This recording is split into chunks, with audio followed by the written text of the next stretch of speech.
महान जीवित अनि न्यायी परमेश्वर पिता, तपाईलाई हामी धन्यवाद चढाउँदछौँ।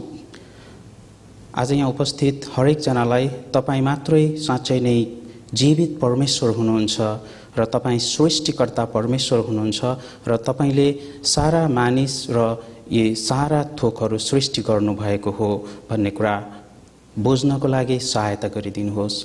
हाम्रो जीवन यो संसारमा बाँचिन्जेलको लागि मात्र होइन, तर प्रभु साँच्चै मृत्यु पछाडि पनि अनन्त जीवन छ, स्वर्ग र नरक छन्। त यी कुराहरू थाहा पाउन तपाईले सहायता गरिदिनुहोस्। सबै कुरा हामी तपाईको चरणमा राख्दछौँ। तबको सबै समय पनि प्रभु तपाईमा समर्पित गर्दछौँ र तपाईले नै अगुवाई र मार्गदर्शन गरिदिनुहोस् भन्दै यो छोटो बिन्ती प्रार्थना गर्दछौँ येशू प्रभुको नाममा, आमेन। त बाइबलको वचनलाई हेर्नेछौँ। सबैभन्दा पहिले हामी मत्तीको पुस्तक 11 अध्यायबाट 28 देखि 30 पदसम्मको वचनलाई म पढ्नेछु। हे सबै थाकेका र बोझले दबिएका हो, म कहाँ आओ, म तिमीहरूलाई विश्राम दिनेछु।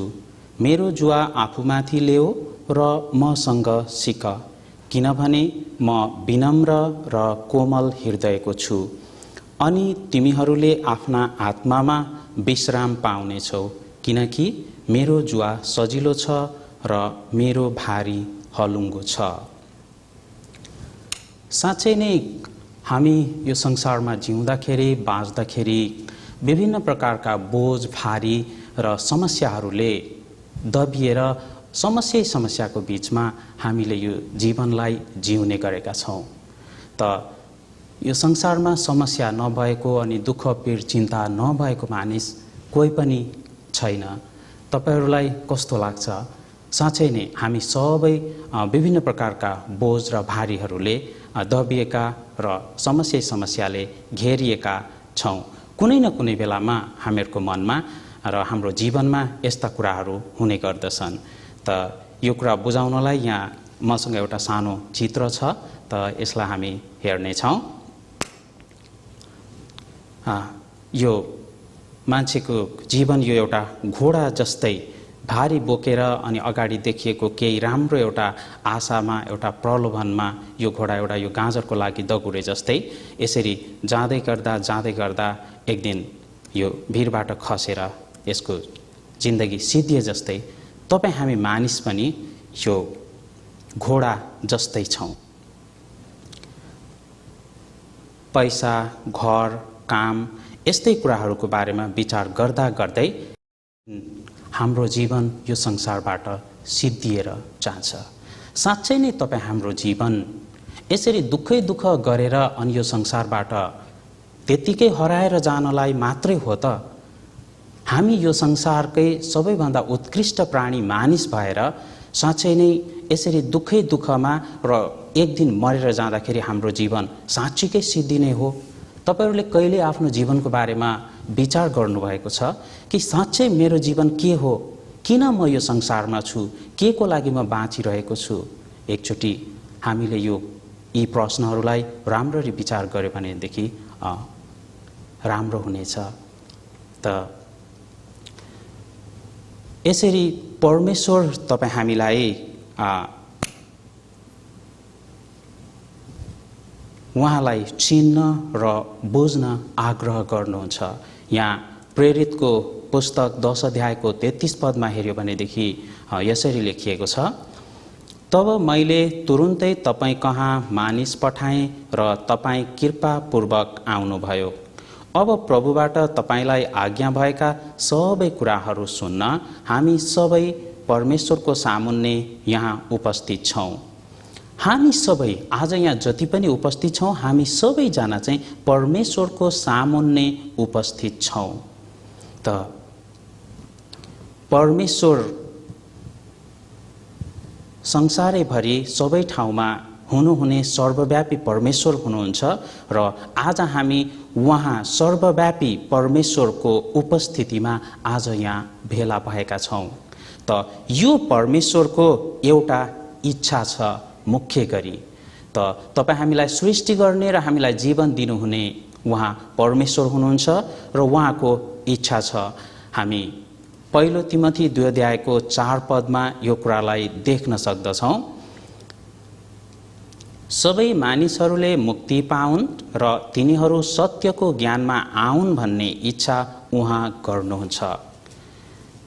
सबै मानिसहरूले उद्धार पाएको परमेश्वर इच्छा गर्नुहुन्छ।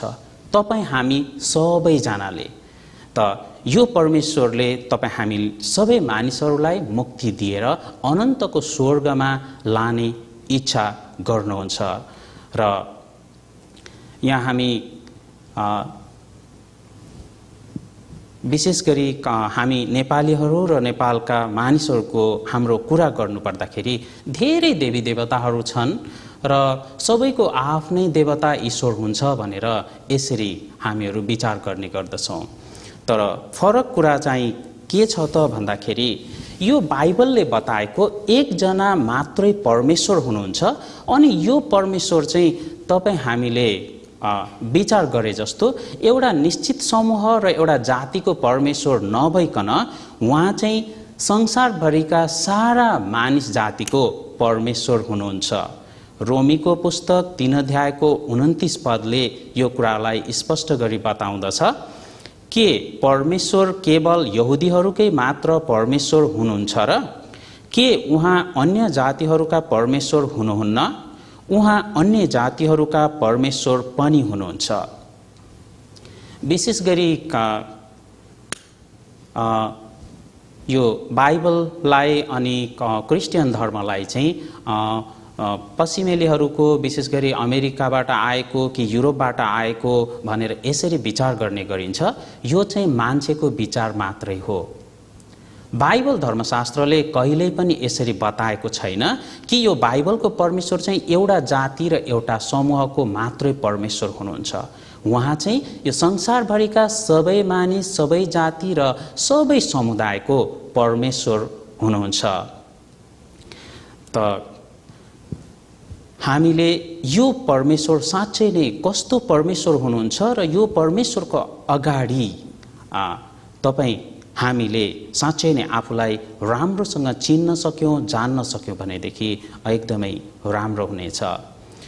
तपाईँ हामी मानिसहरूले धेरै जसो यो संसारमा जिउने उद्देश्य के हो भनेर विचार गर्यो भने धेरै मानिसहरूले पैसाको लागि र प्रशस्त धन सम्पत्ति कमाउने यही कुरालाई विचार गरेर जिउने गर्दछन् र यसरी जिउँदा जिउँदै एक दिन मानिसहरूको जीवन अन्त भएर जान्छ र आफ्नो जीवनलाई गुमाउन पुग्दछन्।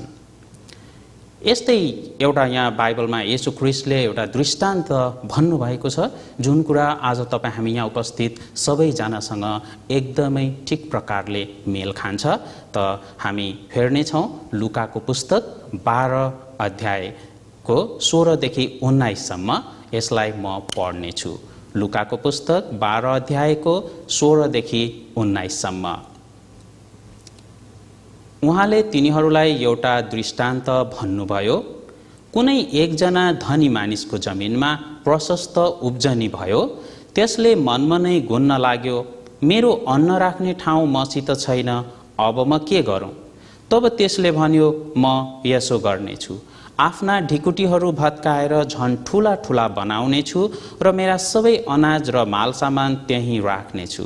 अनि म आफ्नो प्राणलाई भन्नेछु, ए प्राण, धेरै वर्षसम्म पुग्ने प्रशस्त सम्पत्ति तेरो निम्ति थुप्रिएको छ, सुख चैनमा बस, खा पी र मौज गर। यहाँ एकजना धेरै नै धनी मानिस छ।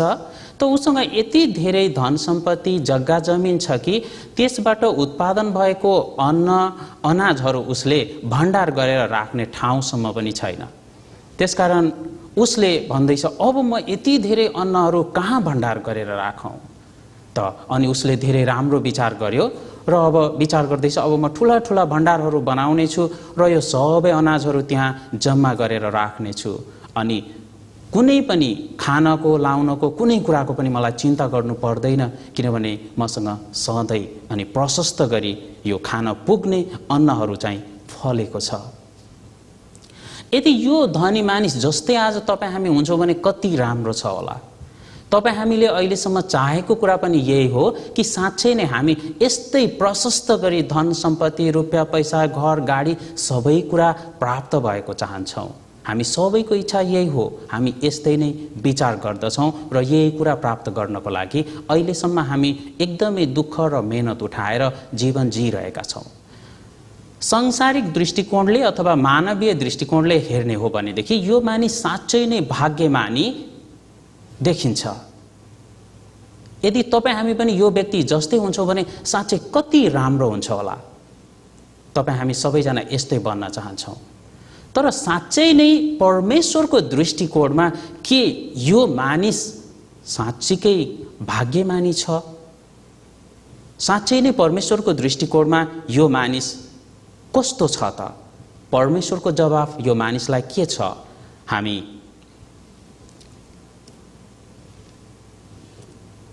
हेरौँ परमेश्वरको जवाफ त्यसलाई के छ। 20 र 21 पद। तर परमेश्वरले त्यसलाई भन्नुभयो, ए मूर्ख, आज राति नै तेरो प्राण तँबाट लिइनेछ र जे कुराहरू तैँले आफ्नो निम्ति थुपारेको छस् ती कसको हुने? आफ्नो निम्ति धन सम्पत्ति थुपार्ने तर परमेश्वरको दृष्टिमा धनी नहुने मान्छेको अवस्था यस्तै हुन्छ। यो व्यक्ति धनी थियो, प्रशस्त धन सम्पत्ति छ, सबै काम राम्रो गरेर धेरै धन सम्पत्तिहरू उसले जम्मा गरेको छ। तर परमेश्वरले यसलाई भन्नुभएको कुरा चाहिँ अर्कै छ। परमेश्वरको दृष्टिकोणमा यो धनी मानिस एकदमै मूर्ख छ, मूर्ख ठहरिएको छ। परमेश्वरले यसलाई तिमीले धेरै मेहनत गर्यौ, धेरै राम्रोसँग धन सम्पत्ति कमायो, तिमी बुद्धिमानी छौ, यसरी भन्नु भएन त ए मूर्ख भनेर यसरी परमेश्वरले यसलाई भन्नुभएको छ। त आज नै राति त मरेर जाँदैछस् अनि तैँले जे जति यो धन सम्पत्तिहरू जम्मा गरेको छस् त्यो कसको हुने? यी सबै कसको हुने? साँच्चै नै तपाईँ हामीले आजलेसम्म मेहनत परिश्रम गरेर जमाएका जे जति पनि कुराहरू छन् र यदि आज हामी यो संसार छोडेर जान्छौँ, कुनै दुर्घटना कुनै कारणवश हामी मारिन्छौँ भने यी सबै कुरा साँच्चै कसको हुने? तपाईँले कहिले विचार गर्नुभएको छ? तपाईँसँग जे जति कुराहरू छन् यी सबै कुराहरू तपाईँ यदि आज नै मर्नुहुन्छ भने कसको हुन्छ होला? साँच्चै हामीले यो कुरा विचार गर्नुपर्छ। तपाईँ हामी आफ्नो दृष्टिकोणमा र मानिसहरूको दृष्टिकोणमा धनी बन्ने होइन कि साँच्चै नै परमेश्वरको दृष्टिमा तपाईँ हामी कसरी धनी बन्न सक्छौँ यो बारेमा हामी विचार गर्नेछौँ। यो बारेमा हामीले विचार गर्नुपर्छ। मानिसहरूले यसरी यो धन सम्पत्ति कमाउनको लागि मेहनत परिश्रम गरेर आफ्नो जीवनलाई धेरै कष्टमा बिताउने गर्नुहुन्छ। त भजन सङ्ग्रह 90 को 10 पदले यो कुरालाई एकदमै राम्रोसँग बताएको छ। यहाँ भनिएको छ, हाम्रो आयु त 70 वर्ष मात्र हो, बलले भ्यायो भने 80 पुग्ला, तापनि तिनीहरूको अवधि कष्ट र शोकमा बित्दछ, किनकि आयु चाहिँ चाँडै बित्छ र हामी उडी जान्छौँ। मानिसको आयु 70 वर्ष भनेर भनिएको छ। धेरै राम्रोसँग जिउन सक्यो भने 80 वर्षसम्म बाँच्न सकिएला। कति मानिसहरू 100 वर्षसम्म पनि बाँच्ने गर्नुहुन्छ। तर त्यस पछाडिको जीवन चाहिँ वास्तवमै आफ्नो लागि जिएको भन्दा एकदमै सजाय भोगेको जस्तै नै हो। किनभने सबै कुरा अरूले नै गरिदिनुपर्छ। खुवाउने, नुहाइदिने, सरसफाइ गरिदिने सबै कुरा अरूमा आश्रित हुन्छ। आफ्नो जीवन भनेको चाहिँ राम्ररी जिउन सक्दाखेरि 70 देखि 80 वर्षसम्म मात्रै हो। तर यो 70 र 80 वर्षको जीवन पनि साँच्चै नै दुःख र कष्टमा मानिसले बिताउनु पर्ने हुन्छ। तपाईहरू अहिलेसम्म जीवन जिउँदै आउँदाखेरि आफ्नो जीवनलाई एकचोटि सम्झी हेरौँ न, एकचोटि हामी विचार गरौँ त। अहिलेको मेरो जीवनभन्दा आजभन्दा 10 वर्ष अगाडिको जीवन साँच्चै धेरै राम्रो थियो भनेर हामी विचार गर्छौँ। सानो बालक हुँदा अझै राम्रो थियो भनेर हामी विचार गर्छौँ। स्कुल पढ्ने बेलामा अहिलेभन्दा धेरै रमाइलो थियो, कलेज पढ्ने बेलामा योभन्दा रमाइलो थियो। तर झन्झन हाम्रो जीवन बित्दै जाँदाखेरि हामीहरूको जीवन अब राम्रो हुने, सुख आनन्द आउने होइन कि झन्झन हामी चाहिँ दुखित र समस्यामा पर्दै गएको हुन्छौँ। र हामीले जतिसुकै मेहनत र परिश्रम गरे पनि र यो संसारमा जतिसुकै मान सम्मान धन इज्जतहरू प्राप्त गरे तापनि जब मानिस एक दिन मरेर जान्छ भने त्यसले आफू मरेर जाँदा लिएर जान सक्ने कुरा केही पनि छैन। भजन सङ्ग्रह 49 को 17 पदमा हेर्यो भने यसरी बताइएको छ। भजन सङ्ग्रह 49 को 17 पद, किनकि त्यो मर्दा त्यसले आफूसँग केही पनि लैजाने छैन, त्यसको गौरव त्यसको पछि पछि जाने छैन। मानिस जब मर्दछ भने त्यसले आफूसँग भएका कुराहरू मरेर जाँदा केही पनि लिएर जान सक्दैन। त आजभन्दा करिब 15 वर्ष अगाडिको घटना हो। तपाईहरू सबै राम्रोसँग यो कुरालाई सम्झनुहुन्छ। त एकचोटि यहाँनिर हेरौँ। श्री 5 वीरेन्द्र अनि उहाँको सबै परिवार, शाही परिवार एकै दिन अनि एकै छिनमा सबै मारिनु पर्यो। उहाँको कुनै सन्तानहरू पनि रहेन। उहाँहरू मरेर मारिनुभयो र त्यस पछाडि जाँदाखेरि उहाँहरूसँग धेरै कुराहरू थिए। सारा देश, सारा जनता सबै उहाँहरूकै थियो, तर लिएर जान सक्ने कुरा केही पनि छैन। खाली हात जानु पर्यो। त्यसकारण जतिसुकै धनी र सम्पन्न, जतिसुकै राम्रो व्यक्ति भने तापनि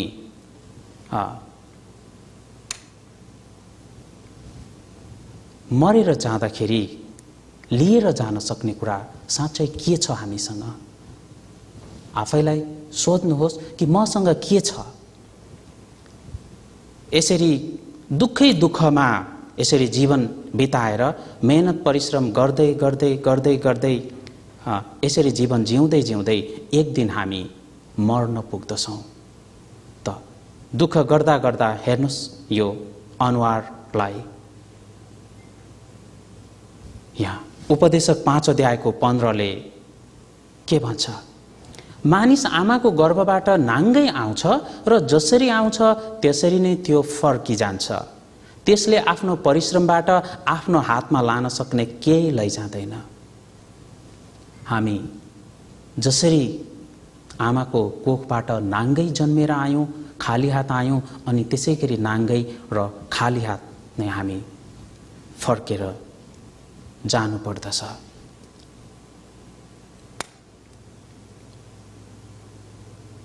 मरेर जाँदाखेरि हामीले लिएर जान सक्ने कुरा केही छैन। यहाँ तपाईहरू देख्नुहुन्छ त मरेर जाँदाखेरि नाङ्गै अनि खाली हात जानुपर्ने हुन्छ। यसरी जीवन सिद्धियो। जतिसुकै धन सम्पत्ति मान सम्मान र ऐश आराम भए तापनि मरेर जाँदा हामीले लिएर जान सक्ने कुरा केही पनि छैन। एक दिन जब हामी मर्दछौँ भने त्यस पछाडि हाम्रो यो माटोको शरीर माटोमा मिल्न जान्छ र हाम्रो आफ्नो भनेको चाहिँ एउटा आत्मा मात्रै छ, हामी भित्र भएको आत्मा। र मेरो आफ्नो भनेको चाहिँ यो आत्मा मात्रै हो र मरेर जाँदा मेरो आफ्नो भनेर रहने र बाँच्ने कुरा भनेको यो आत्मा मात्रै हो। त एकचोटि यहाँ हेरौँ त मानिस जब मर्दछ भने मानिसको शरीर माटोमा मिल्न जाँदछ। आत्मा चाहिँ निस्केर यसरी परमेश्वरलाई भेटेपछि, परमेश्वरको इन्साफमा परेपछि त एउटा जाने ठाउँ चाहिँ स्वर्ग हो भने अर्को चाहिँ इन्साफमा परेपछि आत्मा जाने ठाउँ नरक हो। यी दुई अनन्तका ठाउँहरू हुन्। एकपटक हाम्रो आत्मा हाम्रो शरीरबाट निस्केपछि परमेश्वरको न्यायमा परेर या त स्वर्गमा जान्छ या त नरकमा जान्छ। यी स्वर्ग र नरक दुईटा ठाउँहरू चाहिँ अनन्तका ठाउँहरू हुन् र एकपटक यहाँ गइसकेपछि फेरि कहिल्यै पनि यहाँबाट हामी फर्किन बाहिर आउन सक्दैनौँ। र यो संसारको जीवन चाहिँ धेरै भयो भनेदेखि 100 वर्षसम्म बाँच्न सकिन्छ, तर यो स्वर्ग र नरकमा चाहिँ 100औं, हजारौं अनि अरबौं, खरबौं वर्षसम्म पनि दिन रात र समयको कहिल्यै पनि अन्त हुँदैन। यी दुई चाहिँ अनन्तका ठाउँहरू हुन्। त यो अनन्तको स्वर्ग र अनन्तको नरक छ भन्ने कुरा संसारका सबै मानिसहरूले यसरी विश्वास गर्नुहुन्छ र सबैले साँच्चै नै मृत्युपछि अर्को जीवन छ भन्ने कुरा विचार गरेर यो आत्मा के गर्यो भनेदेखि बाँचेर स्वर्गमा जान सक्छ अथवा आत्माले कसरी मोक्ष र मुक्ति प्राप्त गर्न सक्छ, यसको बारेमा सबै धर्म समुदाय र सबै मानिसहरूले विचार गर्ने गर्नुहुन्छ। त हाम्रो देशमा पनि यसरी धेरै ईश्वरहरू देवी देवताहरूलाई मान्ने गरिन्छ। त यहाँ तपाईँ हामीले जानेको शिव, त्यसै गरी बुढा नीलकण्ठ तपाईहरूले थाहा पाउनुहुन्छ, यहाँ हनुमान र अहिले यसरी मान्ने साई बाबा, उहाँलाई पनि सबै मानिसहरूले कुनै न कुनै रूपमा यसरी ईश्वर र देवी देवताहरूको पूजा गर्ने र आफ्नो आत्माको मुक्ति उद्धार हुनको लागि अनि धेरै आशिषहरू प्राप्त गर्नको लागि यसरी ईश्वरहरूलाई खोजेको हामी पाउँदछौँ। त वीरेन्द्र राजा हुँदा पनि साई बाबाको यसरी दर्शन गरेर यसरी आउनुभएको थियो। त त्यस पछाडि नेपालमा साई बाबाको धेरै प्रख्याति बढ्यो र अहिले प्रायःजसो सबै पसलहरूमा अनि यसरी तपाईहरू घरहरूमा जानुहुन्छ भने फोटो राखेर पूजा गरेको, श्रद्धा गरेको हामी देख्दछौँ। साँच्चै नै हाम्रो देशमा मात्र होइन, विदेशमा पनि यसरी यो कोरियामा पनि यसरी यस्ता आफ्नो विचार अनुसारका बनाइएका यस्ता थुप्रै मूर्तिहरू, यस्तो कुराहरू हामी देख्न सक्दछौँ। यसरी तपाईँ हामीले आज अध्ययन गरेको चाहिँ यसरी मानिसले हातद्वारा बनाएको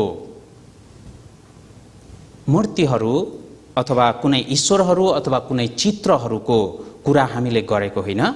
यो बाइबलले बताएको एकजना परमेश्वर हुनुहुन्छ र त्यो परमेश्वरले चाहिँ एक दिन यो सारा संसारको सबै मानिसहरूलाई न्याय गर्नुहुन्छ, उहाँले इन्साफ गर्नुहुन्छ। साँच्चै नै हामी त्यो इन्साफबाट बचायौँ भने मात्रै अनन्तको स्वर्ग राज्यमा हामी जान सक्दछौँ। यदि बचाइएनौँ भने हामीले अनन्तको नरकमा जानुपर्ने हुन्छ। मानिसहरूले बनाएका यी जति पनि ईश्वरहरू छन्, देवी देवताहरू छन्, यी चाहिँ साँचो ईश्वरहरू होइनन् भनेर बाइबलले बताउँदछ र जुन कुरा साँच्चै नै सत्य हो। एसायाको पुस्तकमा हामी यो कुरालाई राम्ररी देख्न सक्दछौँ। त एसायाको पुस्तकलाई हामी हेर्नेछौँ। एसाया 46 अध्यायको 6 देखि 10 सम्म म पढ्नेछु। कसैले थैलाबाट सुन खन्याउँछन् र चाँदी तराजुमा जोग्छन् र एउटा सुनारलाई ज्यालामा लगाएर त्यसबाट तिनीहरू देवता बनाउँछन् र तिनीहरू त्यसको सामुन्ने घोप्टो पर्छन् र त्यसलाई पुज्छन्। तिनीहरू त्यसलाई काँधमा हाली बोकेर लैजान्छन् र त्यसलाई त्यसको स्थानमा राख्छन् र त्यो त्यहाँ खडा रहन्छ। त्यस ठाउँबाट त्यो आफै सर्न सक्दैन। कसैले त्यसको सामुन्ने पुकारा गरे तापनि त्यसले जवाफ दिँदैन।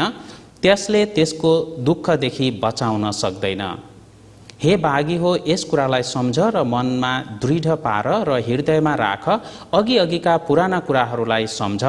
म परमेश्वर हुँ र अरू कोही छैन। म परमेश्वर हुँ, म जस्तै अरू कोही छैन। आदिदेखि अन्तसम्मको र प्राचीन समयदेखि हुन आउनेसम्मको जानकारी म दिन्छु। म भन्छु मेरो अभिप्राय ठहर्नेछ र मैले चाहेको सबै पूरा गर्नेछु। यो परमेश्वर भन्नुहुन्छ, म बाहेक अरू कोही पनि परमेश्वर छैन र यी संसारमा जति पनि देवी देवता र ईश्वरहरू मानिसहरूले मान्दै आउनुभएको छ त्यो चाहिँ साँचो ईश्वर नभएर मानिसहरूले आफ्नो कल्पनाद्वारा विचारद्वारा बनाइएका मात्रै हुन्। बाइबलले बताउँदछ परमेश्वर चाहिँ आत्मा हुनुहुन्छ भनेर। यूहन्ना 4:24 हेर्यो भनेदेखि परमेश्वर आत्मा हुनुहुन्छ भनेर बताइएको छ। यूहन्ना 4:24 त परमेश्वर आत्मा हुनुहुन्छ।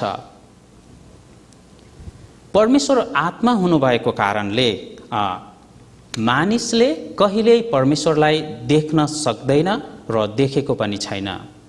परमेश्वर आत्मा हुनुहुन्छ। परमेश्वर आत्मा हुनुभएको कारणले हामीले बाहिर देख्ने यी मूर्तिहरू अनि विभिन्न मन्दिरभित्र बनाइएका यी चित्रहरू यी सबै चाहिँ मानिसको कल्पना र विचारद्वारा बनाइएका हुन्। यहाँ प्रेरितको पुस्तक 17 अध्यायले यस कुरालाई बताउँदछ। प्रेरितको पुस्तक 17 अध्यायको 29 तब हामी परमेश्वरका सन्तान भएका हुनाले परमेश्वर सुन चाँदी वा पत्थर जस्तै हो भनी हामीले ठान्नु हुँदैन। यिनीहरू चाहिँ मान्छेका कला र कल्पनाका प्रतिरूप मात्र हुन्। परमेश्वर चाहिँ जीवित हुनुहुन्छ र अहिले तपाईँ हामीले जुन कुराहरू हेर्दछौँ वरिपरि देख्दछौँ यी चाहिँ सबै मानिसले आफ्नो कल्पना र विचारद्वारा बनाइएका प्रतिरूप मात्र हुन्।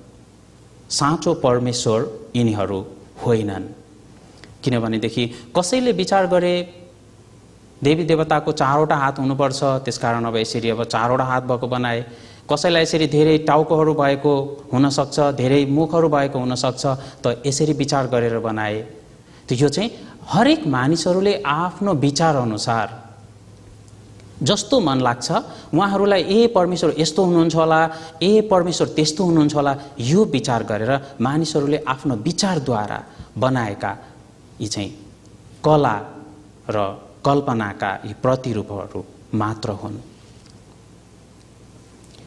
साँच्चै नै यो बाइबलले बताएको साँचो परमेश्वरलाई तपाईँ हामीले चिन्नु पर्दछ र साँच्चै नै यो परमेश्वर कस्तो हुनुहुन्छ यो कुरा हामी क्रमशः हेर्दै अनि बुझ्दै जानेछौँ। त हामीलाई जीवन जिउने क्रममा थुप्रै यस्ता प्रश्नहरू आउने गर्दछन्। तपाईँहरूले पनि यसरी विचार गर्नुभएको होला। त हामी हरेकको मनमा आउने केही प्रश्नहरू छन्, त यिनीहरूलाई हामी हेरौँ। त यो संसारमा जे जति कुराहरू छन् के साँच्चै नै यी सबै कुराहरू परमेश्वरले बनाउनु भएको हो या यिनीहरू आफै भएका हुन् त?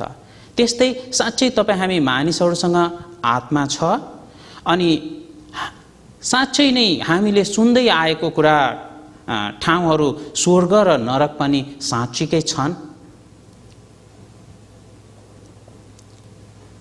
त साँच्चै नै यो संसारमा जे जति पनि कुराहरू तपाईँ हामी देख्दछौँ धेरै मानिसहरूले यी सबै कुराहरू आफै भएका हुन्, आफै बनेका हुन् भनेर यसरी विचार गर्दछन्। तर वास्तवमै भन्ने हो भने आफै कुनै पनि कुरा कहिल्यै पनि बन्न सक्दैन। र तपाईँ हामी मानिसहरूसँग आत्मा पनि साँच्चै नै छ। हामीसँग आत्मा छ र यो आत्मा भएकै कारण आत्मा चाहिँ कहिल्यै पनि नमर्ने यस्तो कुरा हो जसले गर्दा आत्मा जाने ठाउँ पनि अनन्तको छ, स्वर्ग र नरक। स्वर्ग र नरकमा पनि दिनरातको कहिल्यै अन्त हुँदैन र आत्मा कहिल्यै पनि मर्दैन। त साँच्चै नै हामीसँग आत्मा भएकोले मृत्युपछि हाम्रो आत्मा जाने ठाउँ अनन्तको स्वर्ग र नरक छ। तपाईँ हामी यो आत्मामा नयाँ गरी जन्मेर स्वर्गमा जान सक्छौँ। त यहाँ बाइबलमा सुसमाचार यूहन्ना 3:3 येशूले यसरी येशू ख्रीष्टले यसरी बताउनु भएको छ। त यूहन्ना 3:3 येशूले तिनलाई जवाफ दिनुभयो, साँच्चै म तिमीलाई भन्दछु, कोही नयाँ गरी जन्मेन भने उसले परमेश्वरको राज्य देख्न सक्दैन।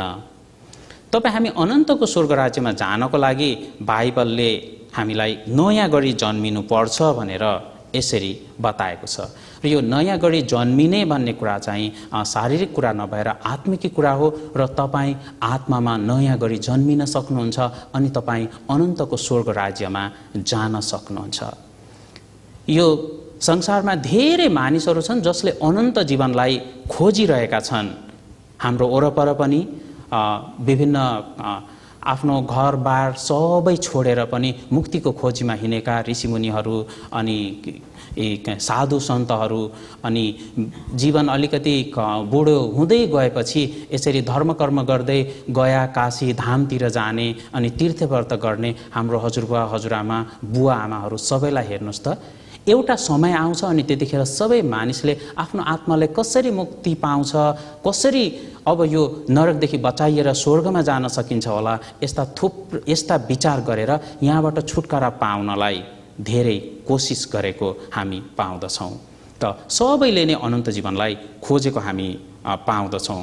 र तपाईँ हामीले यो बाइबल अध्ययन गर्ने मुख्य कारण भनेको पनि यही हो कि मृत्युपछि कसरी अनन्त जीवन पाएर हामी स्वर्गमा जान सक्छौँ। के गर्यो भने मेरो आत्मा नरकदेखि बचाइएर स्वर्गमा जान सक्छ र मैले अनन्त जीवन प्राप्त गर्न सक्दछु, यो कुरा बाइबलले बताउँदछ।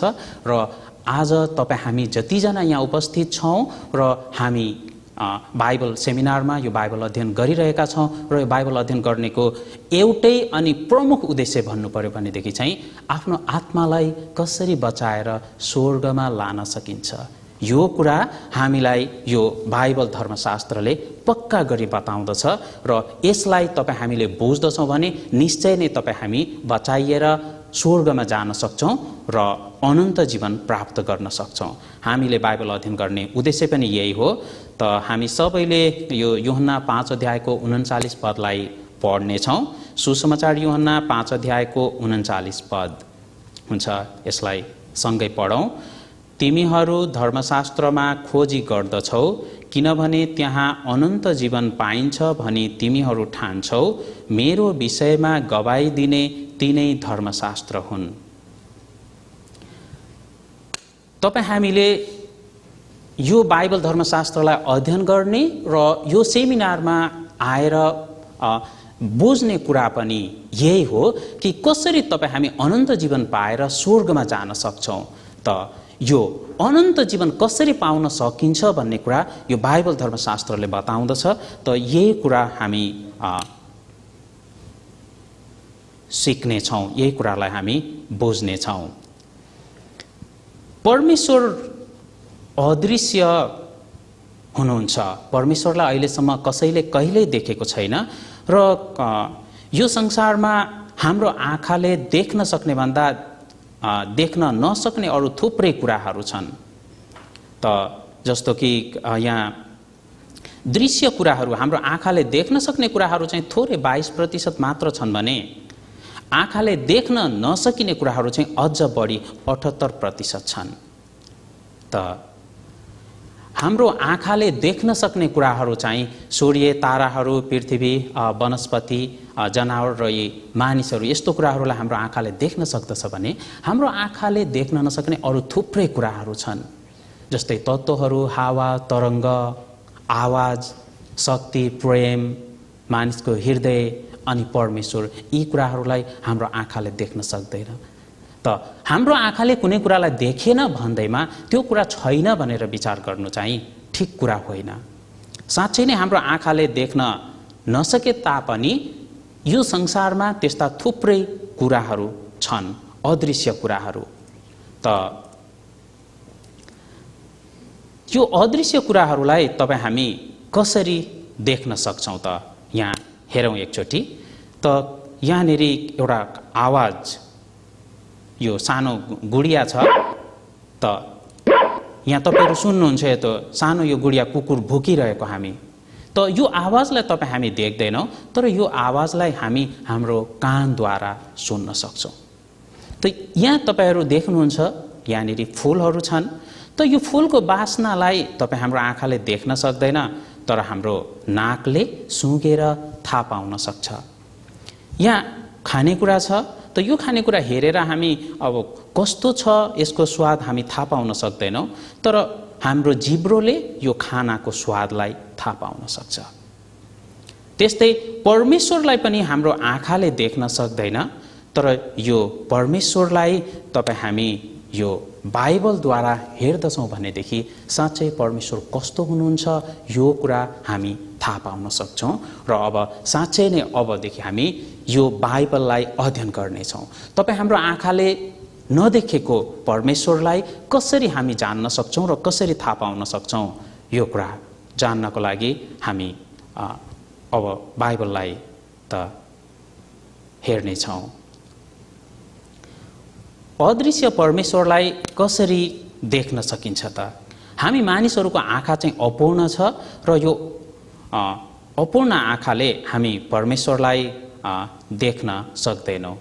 जस्तो यहाँनिर एउटा सानो म तपाईहरूलाई भिडियो देखाउँछु र केही कुरा सोध्नेछु, त यो सानो एउटा भिडियोलाई हामी हेर्नेछौँ।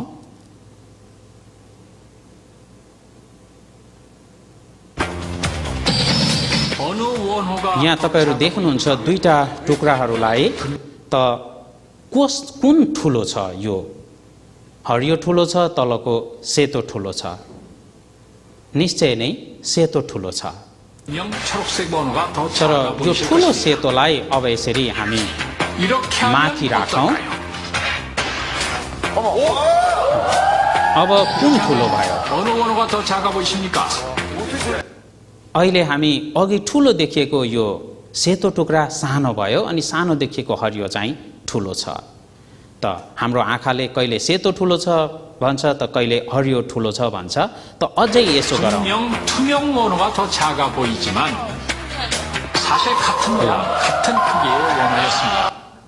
अहिले देख्नुहुन्छ यो दुईटै बराबर छ। त तपाईँ हाम्रो आँखामा यति धेरै कमजोरीहरू छन् कि कुन बेला हामी एउटै कुरालाई यो ठुलो छ भन्छौँ, फेरि कुन बेला फेरि त्यो ठुलो छ भन्छौँ, ए होइन रहेछ दुईटै फेरि बराबर रहेछ। त यसरी हामी विचार गर्दछौँ।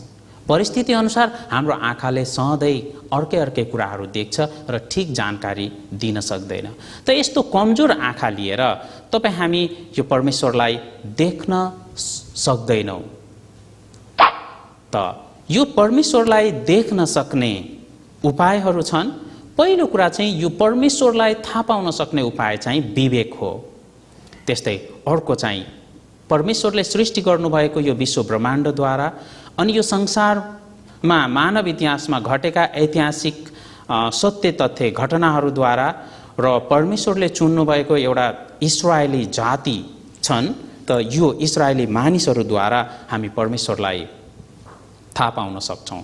अनि परमेश्वर मानिसको रूप लिएर आउनुभयो जो येशू ख्रीष्ट हुनुहुन्छ, त उहाँद्वारा पनि तपाईँ हामी परमेश्वरलाई चिन्न अनि थाहा पाउन सक्दछौँ।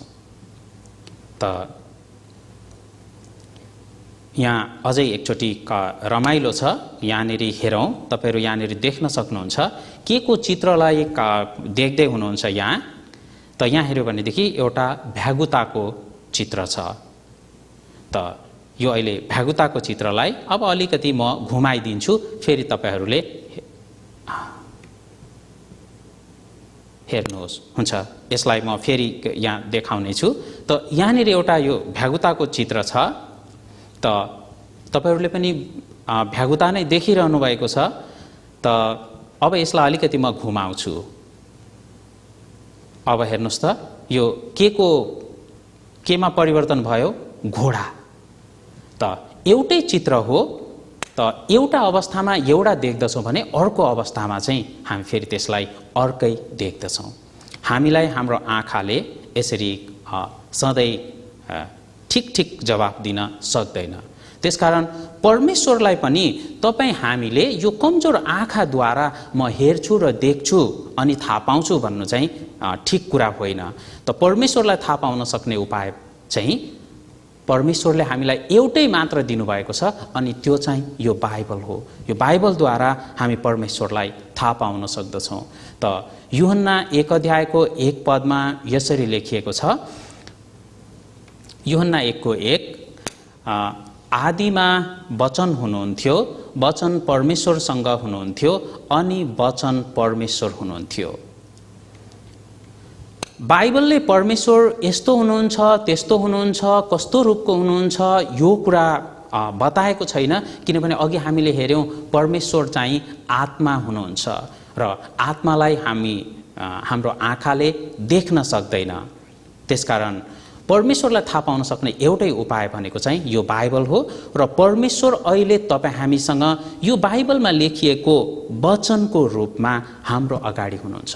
यो बाइबललाई हामी ठिक प्रकारले अध्ययन गर्दछौँ भने साँच्चै नै सारा संसारलाई सृष्टि गर्नुहुने र तपाईँ हामीलाई सृष्टि गर्नुहुने यो परमेश्वरलाई हामीले चिन्न अनि थाहा पाउन सक्दछौँ। त यो बाइबलको बारेमा अलिकति अब हामी जानकारी लियौँ। त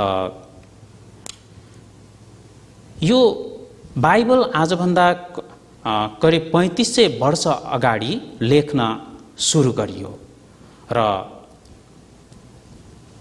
आजभन्दा 3500 वर्ष अगाडि परमेश्वरले मोसाद्वारा यो बाइबललाई लेख्न सुरु गराउनु भयो र यो बाइबलमा मुख्य गरी दुईटा खण्डहरू छन्।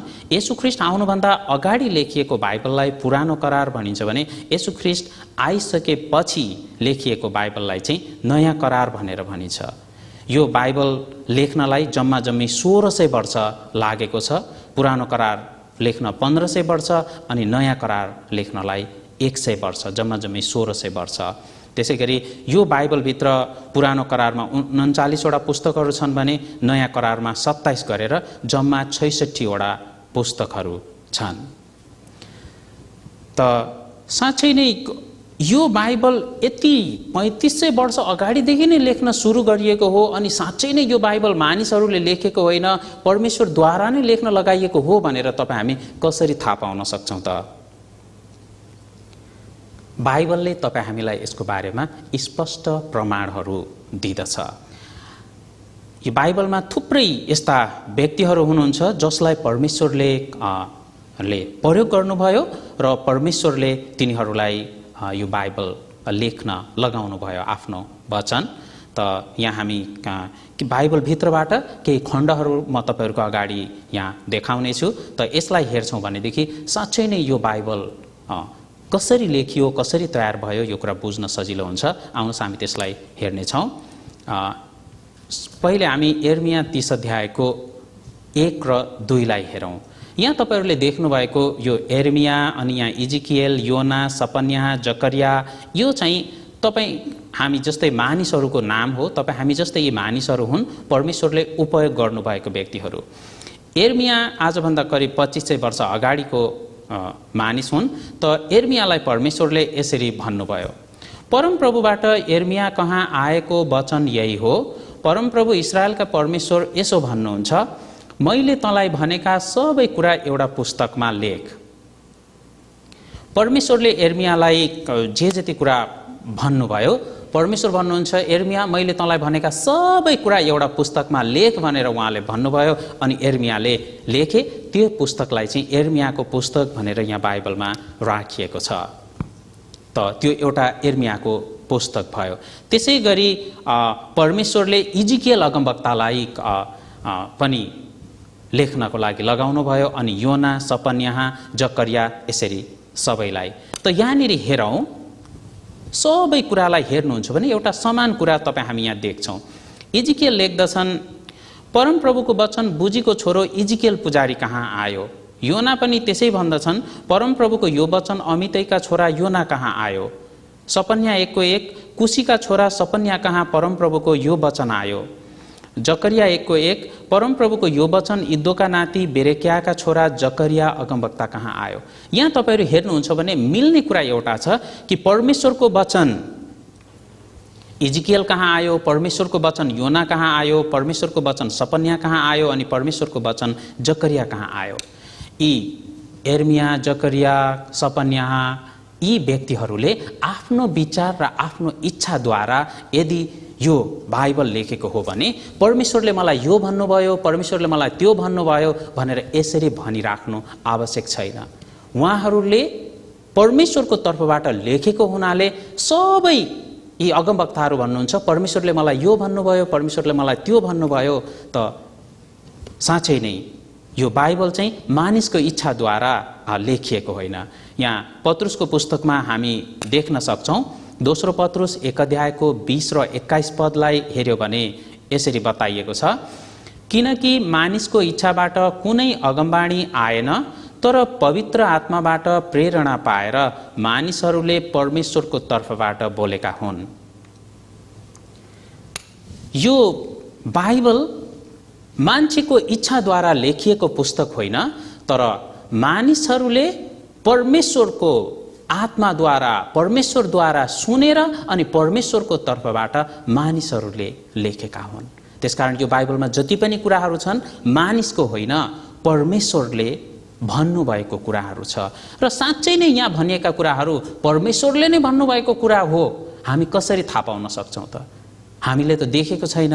अनि यो अहिले यो बाइबललाई हेऱ्यो भने पनि त यो बाइबल अब 3500 वर्ष अगाडिको त होइन। त साँच्चै हामी यो कुरा कसरी थाहा पाउन सक्छौँ त? बाइबलले यसको बारेमा हामीलाई स्पष्ट प्रमाणहरू दिँदछ। त बाइबललाई हामीले हेऱ्यौँ भनेदेखि यो साँच्चै नै मानिसद्वारा लेखिएको होइन भन्ने कुरा हामी सजिलैसँग थाहा पाउन सक्छौँ। त यसलाई हामी हेर्नेछौँ।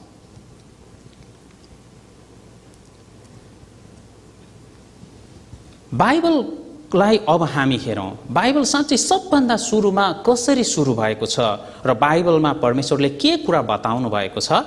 त हामी उत्पत्ति 1 अध्यायको 1 पदलाई हेर्नेछौँ। बाइबल साँच्चै कसरी सुरु भएको छ यहाँ तपाईँहरूले देख्न सक्नुहुन्छ। बाइबलको सबैभन्दा पहिलो पुस्तक उत्पत्ति 1 अध्यायको 1 पद। त यसलाई हामी सबैले सँगै पढ्नेछौँ। आदिमा परमेश्वरले आकाश र पृथ्वी सृष्टि गर्नुभयो। आदिमा, सुरुमा परमेश्वरले आकाश र पृथ्वी सृष्टि गर्नुभयो। बाइबल यसरी सुरु भएको छ।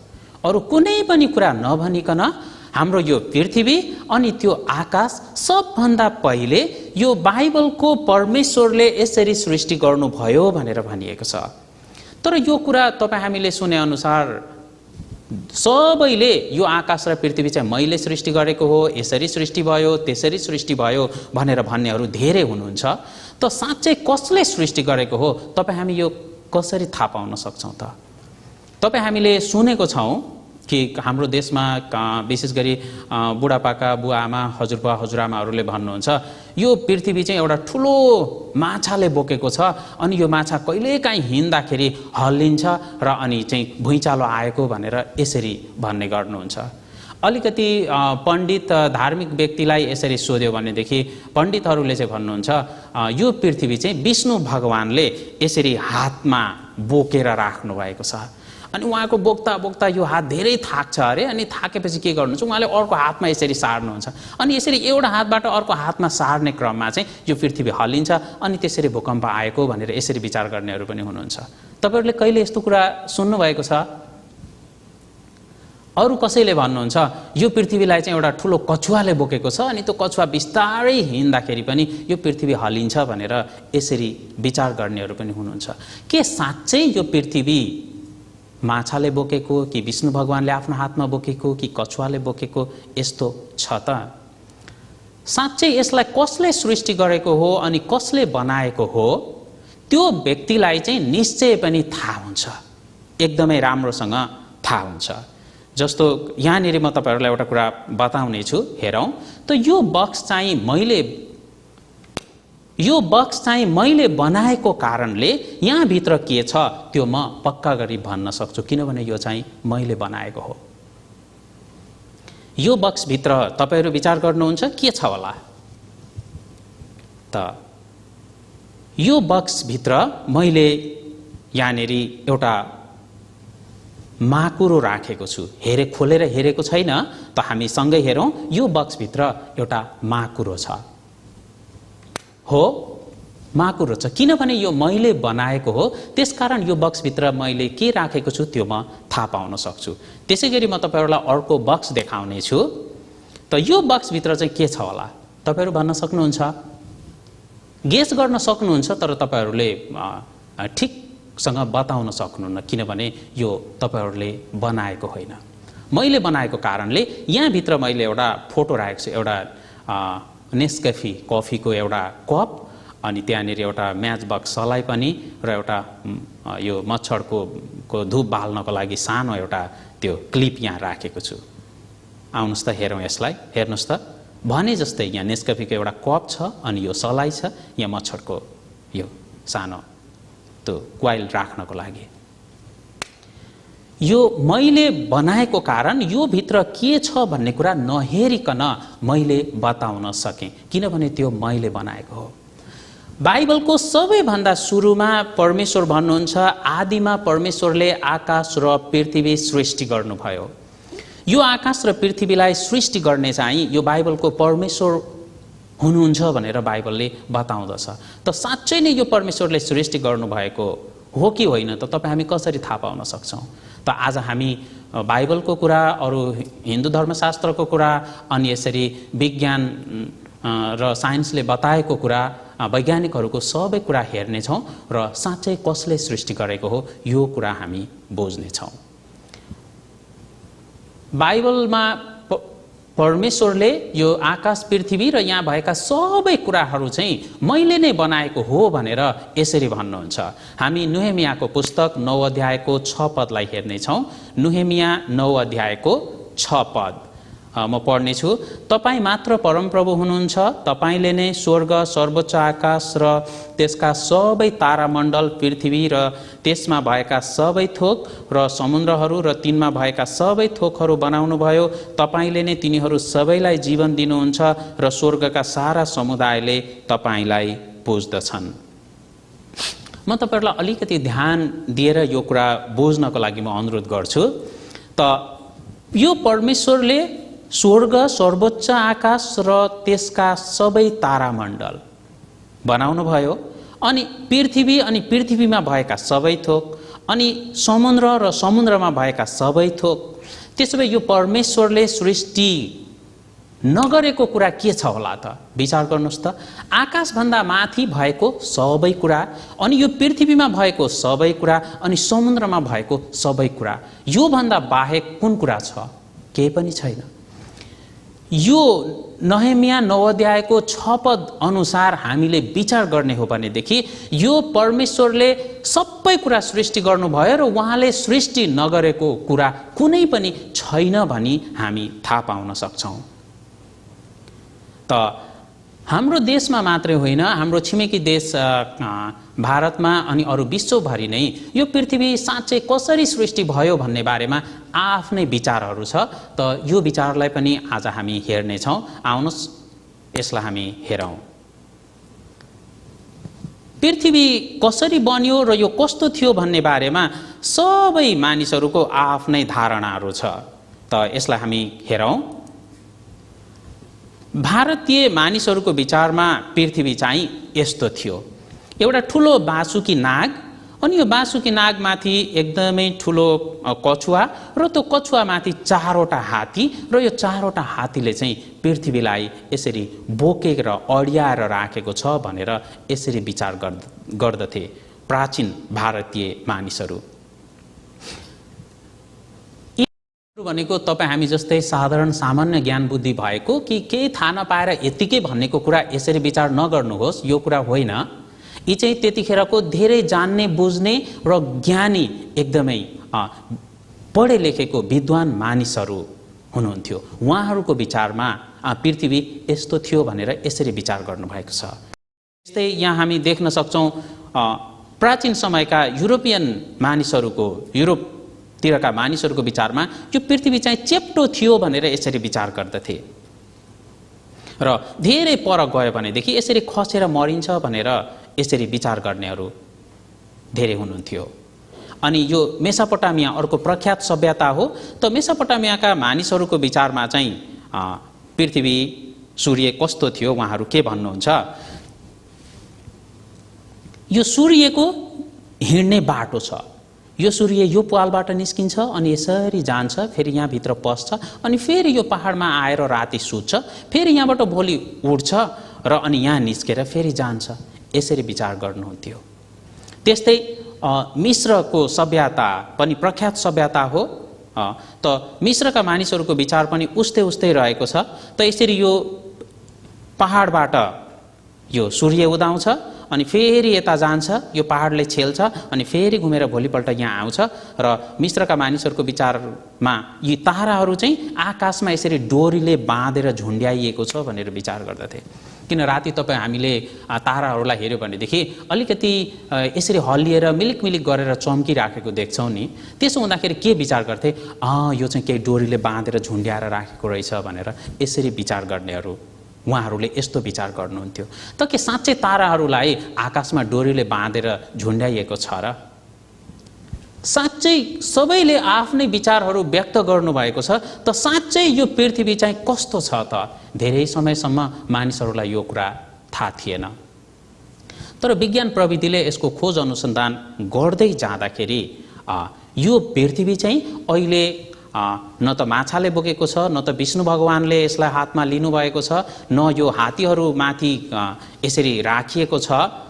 तर अहिले थाहा भएको छ हाम्रो पृथ्वी चाहिँ यसरी शून्यतामा झुन्डिएर रहेको छ। यसलाई केहीले पनि अडाएको छैन। यो हाम्रो पृथ्वी हो। त केही सय वर्ष अगाडि वैज्ञानिकहरूले यो विज्ञान र प्रविधिको विकास गरेर यसरी अन्तरिक्षमा गएर हेर्दाखेरि हाम्रो पृथ्वी केहीले पनि नअडिकन तर यसरी शून्यतामा आफै हावामा बेलुन अडिए जस्तै अडिएर रहेको छ। यो हाम्रो पृथ्वी हो। बाइबलले यो कुरालाई पृथ्वी चाहिँ शून्यतामा झुन्डिएको छ भन्ने कुरालाई बाइबलले आजभन्दा 3500 वर्ष अगाडि नै बताएको छ।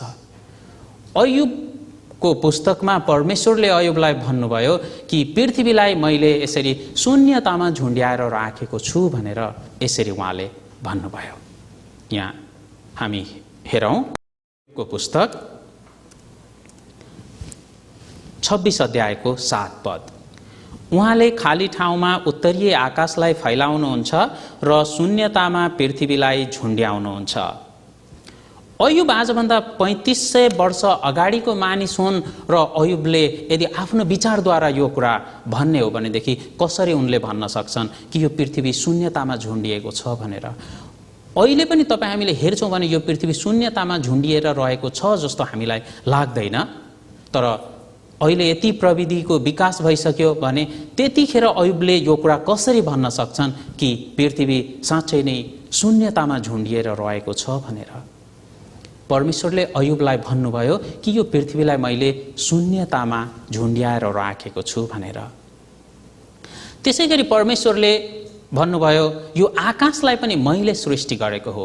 परमेश्वरले यो आकाशलाई सृष्टि गर्नुभएको कारणले परमेश्वर जान्नुहुन्छ यो आकाशमा के छ अनि आकाशभन्दा माथि कस्तो छ भन्ने कुरा। एर्मियालाई आजभन्दा 2500 वर्ष अगाडि परमेश्वरले भन्नुभयो आकाशको बारेमा। तपाईहरूले आकाशलाई सधैँ नै घेर्नुहुन्छ त आकाशलाई हेऱ्यो भने कस्तो देखिन्छ? आकाश कस्तो देखिन्छ? हो, नीलो देखिन्छ। तर अचम्मको कुरा छ बाइबलमा कि एर्मिया भन्छन् आकाश चाहिँ अँध्यारो छ, कालो छ भनेर यसरी भन्दछन्। आकाशको रङ चाहिँ कालो छ। आकाशभन्दा माथि हेऱ्यो भने सबै कालो छ भनेर भन्छन्। तपाईँ हाम्रो विचार अनुसार आकाशभन्दा माथि गयो भने त झन् धेरै उज्यालो हुनुपर्छ, किनभने आकाशभन्दा जति हामी माथि जान्छौँ त्यति के हुन्छ, सूर्यको नजिक गएर उज्यालो अझ धेरै छ। तर एर्मियाले आफ्नो विचारद्वारा लेख्थे भने त्यसै गरी लेख्थे होला। तर परमेश्वरले एर्मियालाई भन्नुभयो आकाश चाहिँ सबै आकाशभन्दा माथि चाहिँ अन्धकारले ढाकिएको छ भनेर। आउनुहोस् त हामी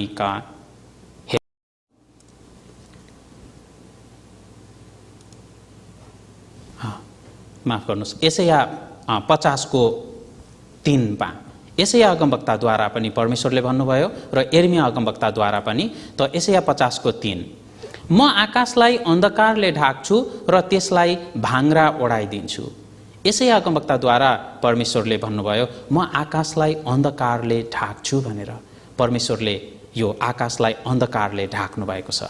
यहाँ हामी हेरौँ त कहिलेबाट यो कुरा थाहा भयो, कसरी थाहा भयो? त यसरी प्रविधिको विकास हुँदै जाने क्रममा जब यसरी रकेटहरूको आविष्कार भयो र यसरी रकेटमा चढेर यी अन्तरिक्ष यात्रीहरू यसरी जाँदाखेरि त यो कुरा थाहा भयो।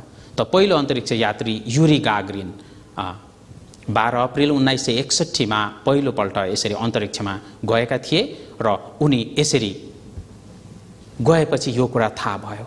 यहाँ देख्नुहुन्छ यो वायुमण्डल भएको ठाउँसम्म चाहिँ हामी नीलो देख्न सक्दछौँ। त यो वायुमण्डल सकिएर योभन्दा जति हामी माथि जान्छौँ भने त्यहाँ चाहिँ फेरि आकाश देख्न सकिँदैन। यो माथिको भाग चाहिँ सबै कालो छ र जब यहाँ माथि पुगेपछि अनि यो सबै नै अन्धकार भएको कुरा थाहा भयो। यो भन्दा अगाडि मानिसहरूले आकाशभन्दा माथि कालो छ, अन्धकार छ भनेर कहिल्यै पनि विचार गरेको थिएन। झन् उज्यालो छ भनेर विचार गर्थे। तर त्यहाँ गएपछि थाहा भयो साँच्चै नै आकाशभन्दा माथि अन्धकार छ। यसै अगमवक्ता आजभन्दा 2700 वर्ष अगाडिको मानिस हुन्। त यसैले आफूले हेरेर आकाशभन्दा माथि अँध्यारो देखेर लेखेको कुरा होइन यो। परमेश्वरले यसै अगमवक्तालाई भन्नुभयो र उनले यो कुरा लेखे र परमेश्वरले यो आकाश बनाउनु भएको कारण उहाँ जान्नुहुन्छ यो कस्तो छ भनेर। त परमेश्वरले यो आकाश र पृथ्वीलाई सृष्टि गर्नुभयो। त हाम्रो पृथ्वीले सूर्यलाई घुम्ने परिक्रमा गर्ने गति 1,08,000 किलोमिटरको स्पिडमा यो घुम्छ भने यसको आफ्नै गति चाहिँ 1660 किलोमिटर रहेको छ। अब अलिकति वैज्ञानिकहरूको थोरै कुरा गरौँ। वैज्ञानिकहरूले के भन्नुहुन्छ, यो पृथ्वी चाहिँ सूर्यबाट उछिटिएर आएको एउटा टुक्रा हो।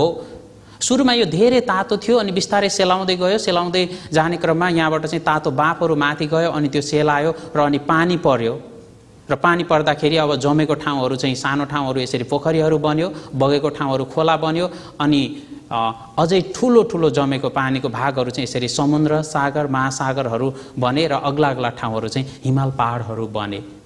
त वैज्ञानिकहरूले यो कुरा बताउनुहुन्छ र अहिले प्राय धेरै मानिसहरूले विशेष गरी विद्यार्थीहरूले यो कुरालाई विश्वास गर्नुहुन्छ। त साँच्चै नै हाम्रो पृथ्वी यसरी आफै बनेको हो त? सूर्यबाट उछिटिएर आएको यो टुक्रा हो त? आउनुहोस् हामी हेरौँ यसलाई बाइबलले के भन्छ।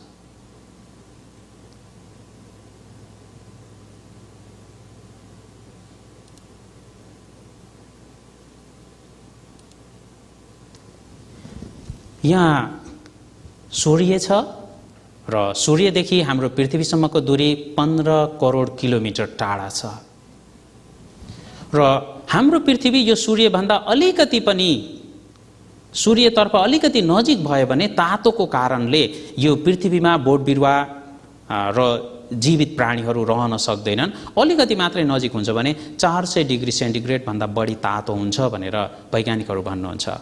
यदि यो हाम्रो पृथ्वी अहिले जुन ठाउँमा छ योभन्दा अलिकति टाढा यता मङ्गल ग्रहपट्टि जान्छ भने हाम्रो पृथ्वी एकदमै चिसो हुन्छ र जसको कारणले गर्दा सबै कुरा बरफले जम्नेछ र जीवन रहन सक्दैन भनेर भन्नुहुन्छ।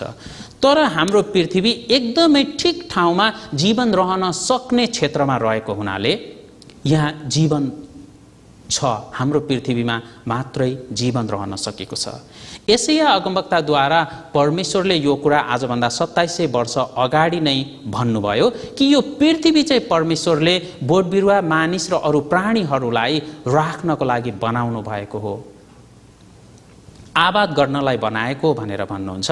हामी यसैया 45 को 18 पदलाई हेर्नेछौँ। यसैयाको पुस्तक 45 अध्यायको 18 पद म पढ्नेछु। किनकि परमप्रभु यसो भन्नुहुन्छ, उहाँ जसले आकाश सृष्टि गर्नुभयो उहाँ नै परमेश्वर हुनुहुन्छ, जसले पृथ्वीको रूप रच्नुभयो र बनाउनु भयो र त्यो बसाल्नु भयो।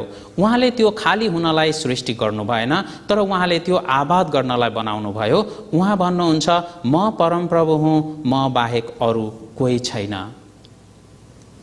यहाँ अलिकति ध्यान दिनुहोस्। परमेश्वरले सबभन्दा पहिले यो पृथ्वी कस्तो बनाउने भनेर विचार गर्नुभयो, यसको रूप रच्नुभयो र जसरी रूप रच्नुभयो त्यस अनुसार यसलाई बनाउनु भयो र बनाएपछि परमेश्वरले यो पृथ्वीलाई एउटा निश्चित ठाउँमा लगेर बसाल्नु भयो भनेर भनेको छ। यो बसाल्नु भन्ने शब्दलाई तपाईहरु बुझ्नुहुन्छ? बसाल्नु भनेको चाहिँ यसरी लगेर प्रोपरली एकदमै ठिक ठाउँमा राख्ने कुरा हो। त यो पृथ्वी अलिकति पनि सूर्यभन्दा टाढा कि अलिकति सूर्यतर्फ नजिक हुन्छ भने जीवन रहन सक्दैन। तर परमेश्वरले एकदमै ठिक ठाउँमा यसलाई बसाल्नु भयो। यति मात्र होइन, यसको अझै स्पष्ट कारण दिँदै उहाँ फेरि भन्नुहुन्छ, यो दोस्रो खण्डलाई अलिकति हेरौँ त परमेश्वरले पृथ्वीको रूप रच्नुभयो, बनाउनु भयो र त्यो बसाल्नु भयो। उहाँले त्यो खाली हुनलाई सृष्टि गर्नु भएन। त यो पृथ्वी सृष्टि गरेको चाहिँ उहाँले खाली हुनलाई भनेको केही पनि नहुनको लागि होइन। चन्द्रमा खाली छ, मङ्गल ग्रह खाली छ, अरबौं खरबौं तारा ग्रहहरू छन्, कहीँ जीवन छैन। वैज्ञानिकहरूले पहिले भन्नुभयो चन्द्रमामा जीवन छ, त्यस पछाडि मङ्गल ग्रहमा जीवन छ, तर छैन।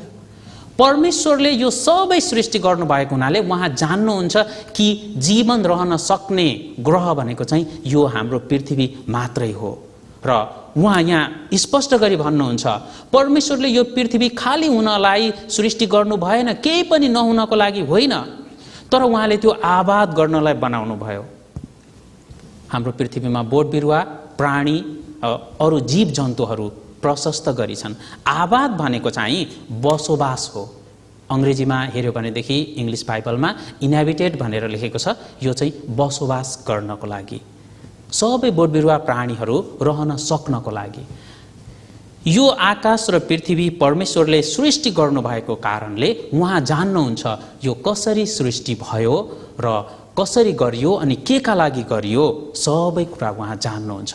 र उहाँले जुन कुरा भन्नुहुन्छ त्यो कुरा अहिले हेर्दाखेरि सबै मिल्दछ। वैज्ञानिकहरूले धेरै कुराहरू पत्ता लगाउनु भयो, तर बुझ्ने कुरा चाहिँ के छ त यहाँनिर? वैज्ञानिकहरूले कुनै नयाँ कुरा खोजेर निकाल्नु भएको छैन। 3500 वर्ष अगाडि परमेश्वरले अयुबलाई भन्नुभयो यो पृथ्वी शून्यतामा झुन्ड्याइएको छ, त्यही कुरालाई आज वैज्ञानिकहरूले खोज अनुसन्धान गरेर प्रमाणित गरेको मात्रै हो। यसै अगमवक्तालाई परमेश्वरले 2700 वर्ष अगाडि भन्नुभयो कि आकाशभन्दा माथि सबै अन्धकार छ, अहिले अन्तरिक्ष यात्रीहरू त्यहाँ गएर देखेर हो रहेछ भन्ने कुरा मात्रै बताउनु भएको हो। परमेश्वर हाम्रो आकाश पृथ्वी र सारा विश्व ब्रह्माण्ड सृष्टि गर्ने परमेश्वर हुनुहुन्छ। यसको प्रमाण उहाँले यो बाइबलमा दिनुभएको छ। अनि यो बाइबल चाहिँ मानिसद्वारा लेखिएको हो भने 3500 वर्ष अगाडि 2700 वर्ष अगाडिका मानिसहरूले यो कुरा बुझ्न असम्भव छ, किनभने यो चाहिँ मान्छेको विचारद्वारा लेखिएको होइन भनेर तपाईँ हामी पक्का गरी थाहा पाउन सक्छौँ। त्यसो भए यो आकाश र पृथ्वीलाई परमेश्वरले सृष्टि गरेको होस् कि आफै भएको होस् कि जे भएको होस्, के फरक पर्छ? तपाईँ हामी यसरी विचार गर्न सक्छौँ। यसरी विचार नगर्नुहोस्, निश्चय फरक पर्छ। यो सारा थोक सृष्टि गर्ने परमेश्वर हुनुहुन्छ र उहाँ के भन्नुहुन्छ? यसैया 45:12 मा पृथ्वी मैले नै बनाएको हुँ र त्यसमा मानिसलाई मैले सृष्टि गरेको हुँ, मेरै हातले आकाशलाई फिजाएको हो र त्यसका सारा तारामण्डललाई मैले नै ठिक गरी मिलाएको छु। तपाईहरु यो सक्नुहुन्छ त यो पृथ्वी चाहिँ मैले नै बनाएको हुँ भनेर परमेश्वर पक्कासँग भन्नुहुन्छ। अनि उहाँ भन्नु मात्र हुन्न, कसरी, कहिले, किन, के का लागि बनायो यसको प्रमाण पनि उहाँले दिनुभएको छ। त्यसोभए यो आकाश र पृथ्वी यो परमेश्वरले बनाउनु भएको हो भनेदेखि तपाई हामीलाई यो कुरा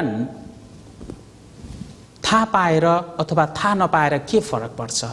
यो बाइबलले बताएको एकजना मात्रै परमेश्वर हुनुहुन्छ र उहाँ भन्नुहुन्छ यो आकाश र पृथ्वी मैले सृष्टि गरेको हुँ र एक दिन यो आकाश र पृथ्वीलाई पनि म नाश गर्ने छु भनेर भन्नुहुन्छ। अनि तपाई हामीले धेरै मान्दै अनि पुज्दै आएका धेरै देवी देवताहरू छन्, ती ईश्वरहरूको पनि यो बाइबलको परमेश्वर भन्नुहुन्छ म तिनीहरूलाई पनि न्याय गर्ने छु भनेर। यर्मियाको पुस्तकले के भन्छ एकचोटि हेरौं। यर्मिया 10 अध्यायको 11 पद। परमेश्वर यसरी भन्नुहुन्छ, तिनीहरूलाई यसो भन्, यी देवताहरू जसले आकाश र पृथ्वीलाई बनाएनन् तिनीहरू पृथ्वीबाट र आकाश मुनिबाट नष्ट हुनेछन्। तपाई हामीले अहिलेसम्म मान्दै पुज्दै आएको जुन देवी देवता ईश्वरहरू छन्, यो ईश्वरहरूलाई पनि यो बाइबलको परमेश्वर भन्नुहुन्छ म यिनीहरूलाई पनि न्याय गर्छु भनेर यसरी भन्नुहुन्छ। त्यसो भए तपाईँ हामीले मान्दै आएको देवी देवताहरू नै यो बाइबलले भनेको परमेश्वरको अगाडि न्यायमा इन्साफमा जानुपर्छ र उहाँहरू नाश हुनुहुन्छ भने तपाईँ र मेरो गति के होला? हामीले आशा राखेको हाम्रो देवी देवताहरूले नै न्यायमा जानुपर्छ भने निश्चय तपाईँ हामी पनि उहाँहरूसँगै नाश हुनेछौँ। परमेश्वर चाहिँ न्याय गर्न सक्ने न्यायी परमेश्वर हुनुहुन्छ। सबै कुरा आफै भयो, आफै बन्यो, सबै कुरा आफै भएको हो भनेर गर्ने विचार ठिक होइन, किनभने परमेश्वर मैले सृष्टि गरेको हो भनेर पक्का प्रमाण दिनुहुन्छ। त यहाँ हामी हेरौँ त यहाँ एउटा तपाईहरू समुद्रको छालले काटेर रहेको एउटा सानो चट्टानको टुक्रालाई देख्न सक्नुहुन्छ। यो चाहिँ पानीले काटेर बनाएको हो। त यहाँ पनि एउटा पहाड थियो, यसलाई पनि पानीले सबै पानीको छालहरूले बगाउँदै बगाउँदै लगेर यो बचेको भाग छ। त्यो टाढाबाट हेर्दाखेरि त यसरी पानीको छालहरू, समुद्रको छालहरू माथिसम्म उठ्दा कमलो चट्टानहरू सबैलाई यसले बगाएर लाने गर्दछ र यो चाहिँ बचेको भागहरू हो। त यसरी अचानक ठुलो पानीको छाल आयो र यति माथिसम्म गयो र यो फर्केर जाँदाखेरि के भयो? ध्यान दिनुहोस्, यहाँनिर यो पानी यसरी फर्केर जाँदा अचानक प्रकारले यसरी घर निस्कियो। यस्तो हुन सक्छ? पानीको छालले साँच्चै यसरी यो घर बनाउन सक्छ? निश्चय पनि यस्तो हुँदैन। यो चाहिँ मानिसद्वारा बनाइएको हो, मानिसद्वारा बनाइएको हो। त यो घर दुर्घटनाद्वारा कि पानीको छालद्वारा यसरी बन्न सक्दैन। यो चाहिँ निश्चय नै मानिसद्वारा बनाइएको हो। यहाँ हिब्रूको पुस्तकमा हेऱ्यो भनेदेखि 3 अध्यायको 4 पदमा यसरी लेखिएको छ, किनभने हरेक घर कुनै न कुनै मानिसबाट बनाएको हुन्छ, तर सब थोक बनाउने त परमेश्वर नै हुनुहुन्छ। सबै कुरा सृष्टि गर्ने चाहिँ परमेश्वर हुनुहुन्छ। आफै केही पनि कुराहरू बन्न सक्दैन। जस्तो उदाहरणको लागि यहाँ म देखाउनेछु तपाईहरूलाई एउटा घडीको उदाहरणलाई हामी हेरौँ त हुन्छ। यो एउटा घडी बन्नको लागि करिब 200 वटा जति यो सानो पार्ट पूर्जाहरू चाहिन्छ। त यो घडी निश्चय नै आफै बन्न सक्दैन, किनभने यसलाई बनाउने कोही न कोही मानिसहरू छ, कसैले न कसैले यो बनाएको हो। त यसरी यो घडी आफै बन्न सक्दैन। त्यसै गरी हाम्रो यो पृथ्वीमा पनि जीवन रहन सक्नको लागि 20,000 भन्दा बढी कुराहरू ठिक क्रममा मिलेर रहेको हुनुपर्दछ भनेर भनिन्छ। त त्यसो भए 200 वटा सामानहरूद्वारा बन्ने एउटा यो घडी आफै बन्न सक्दैन भने त्यो 20,000 भन्दा बढी कुरा ठिक प्रकारले मिल्यो भने मात्रै यो पृथ्वीमा जीवन रहन सक्छ। त्यसो भए यो पृथ्वी सूर्यबाट उछिटिएर आएर अचानक प्रकारले आफै बन्न सक्छ भन्ने कुरा चाहिँ ठिक कुरा होइन। सबै कुरा परमेश्वरले सृष्टि गर्नुभएको छ। यहाँनिर परमेश्वरले पृथ्वीको सृष्टि गरिसकेपछि यो पृथ्वीमा विभिन्न प्रकारका जात जातका बोट बिरुवा वनस्पति बनाउनु भयो अनि जनावरहरू बनाउनु भयो र परमेश्वरले ती सबै कुरा चाहिँ हामी मानिसको लागि बनाउनु भयो, हामी मानिसको लागि। त एकछिन एउटा सानो भिडियो क्लिपलाई हामी हेर्नेछौँ। त अहिले यहाँ हामीले यो भिडियोमा हेरे जस्तै यी सबै कुराहरूलाई हामी हेर्दछौँ भने सबैमा समान कुराहरू छन्, मिल्ने कुराहरू छन्। तपाईहरूले विचार गर्नुभयो त यो आकाशमा उड्ने यो चराहरूलाई हेर्नुहोस्, समुद्रमा पानीमा हुने यो माछाहरूलाई, अनि यी जमिनमा हिँड्ने यी पशुहरू अनि मानिसहरू सबैलाई हेर्नुहुन्छ भने यो सबैमा समान कुराहरू छ। त यी सबै कुरालाई हेर्छौँ भनेदेखि एकजनाले बनाउनु भएको हो, कसै न कसैद्वारा सृष्टि गरिएको हो भन्ने कुरा हामी पक्का गरी बुझ्न सक्छौँ। त चराको आँखा पनि दुईटा छ, माछाको आँखा पनि दुईटा छ, पशुको आँखा पनि दुईटा छ, अनि मानिसको पनि दुईटा छ। सबैको मुख कतिवटा छ? एउटा छ। त सबैले सास फेर्नको लागि सबैलाई नै एउटा नाक दिएको छ। यी सबै कुराद्वारा हामीले के बुझ्न सक्छौँ? यो सबैलाई सृष्टि गर्ने र बनाउने चाहिँ एकजनाको विचारद्वारा भएको हो र त्यो एकजना परमेश्वर चाहिँ यो बाइबलले बताएको परमेश्वर हुनुहुन्छ। मैले नै यो सबै कुराहरू सृष्टि गरेको हो भनेर उहाँ यसरी भन्नुहुन्छ। परमेश्वरले यसरी यो बोट बिरुवाहरू चाहिँ परमेश्वरले यो जनावरको लागि बनाउनु भयो अनि यो जनावरहरू र बोट बिरुवाहरू परमेश्वरले हामी मानिसको लागि बनाउनु भयो। साँच्चै नै मानिसले यो जनावर र बोट बिरुवालाई उपयोग गर्दछ, तर हामी मानिसहरूलाई चाहिँ कसले उपयोग गर्छ? हामी मान्छेलाई उपयोग गर्ने चाहिँ को छ त? हामी मानिसलाई चाहिँ परमेश्वरले उपयोग गर्नुहुन्छ। यो जनावर र बोट बिरुवा हामी मानिसको लागि बनाइएका हुन् भने हामी मानिसहरू चाहिँ परमेश्वरको लागि सृष्टि गरिएका हौँ। मानिसले जसरी जनावर र बोट बिरुवा वनस्पतिमाथि अधिकार गरेको छ, त्यसै गरी हामी मानिसमाथि चाहिँ परमेश्वरको अधिकार छ। तपाईँ हामी यो संसारमा बोट बिरुवाको लागि अथवा जनावरको लागि सृष्टि गरिएका होइनौँ। हाम्रो लागि ती बोट बिरुवा र जनावरहरू सृष्टि गरिएका हुन्, तर हामी चाहिँ साँच्चै कसको लागि सृष्टि गरिएका हौँ त? हामीलाई कसले उपयोग गर्छ? हामीलाई उपयोग गर्ने र हामीलाई सृष्टि गर्ने चाहिँ परमेश्वर हुनुहुन्छ। हामी चाहिँ परमेश्वरको लागि सृष्टि गरिएका हौँ, परमेश्वरको निम्ति। र परमेश्वरले यी सबै कुरा सृष्टि गरेपछि मानिसलाई बनाउनु भयो। त यहाँ हामी हेरौँ, यो संसारमा अहिले भएका मानिसहरू भनेर विचार गर्नुहोस्, तर आजभन्दा जति हामी पहिलेको समयतिर फर्किँदै जान्छौँ, मानिसहरूको जनसङ्ख्या थोरै थोरै भएको हामी पाउँदछौँ। त यो अगाडिका मानिसहरू हुन्। त निश्चय नै यो मानिसहरूको बुवा आमा यहाँ छन्, त यो बुवा आमा भएको कारणले नै यिनीहरू जन्मिएका हुन्। त यो मानिसहरूको पनि बुवा आमा छन् यिनीहरू, त्यसै कारण यिनीहरू जन्मिएका हुन्। त यो मानिसको पनि बुवा आमाहरू यहाँ छन्, त्यसै कारण यिनीहरू जन्मिएका हुन्। त यो मानिसको पनि बुवा आमा छ यहाँ 2 जना, त्यसै कारण यिनीहरू भएका हुन्।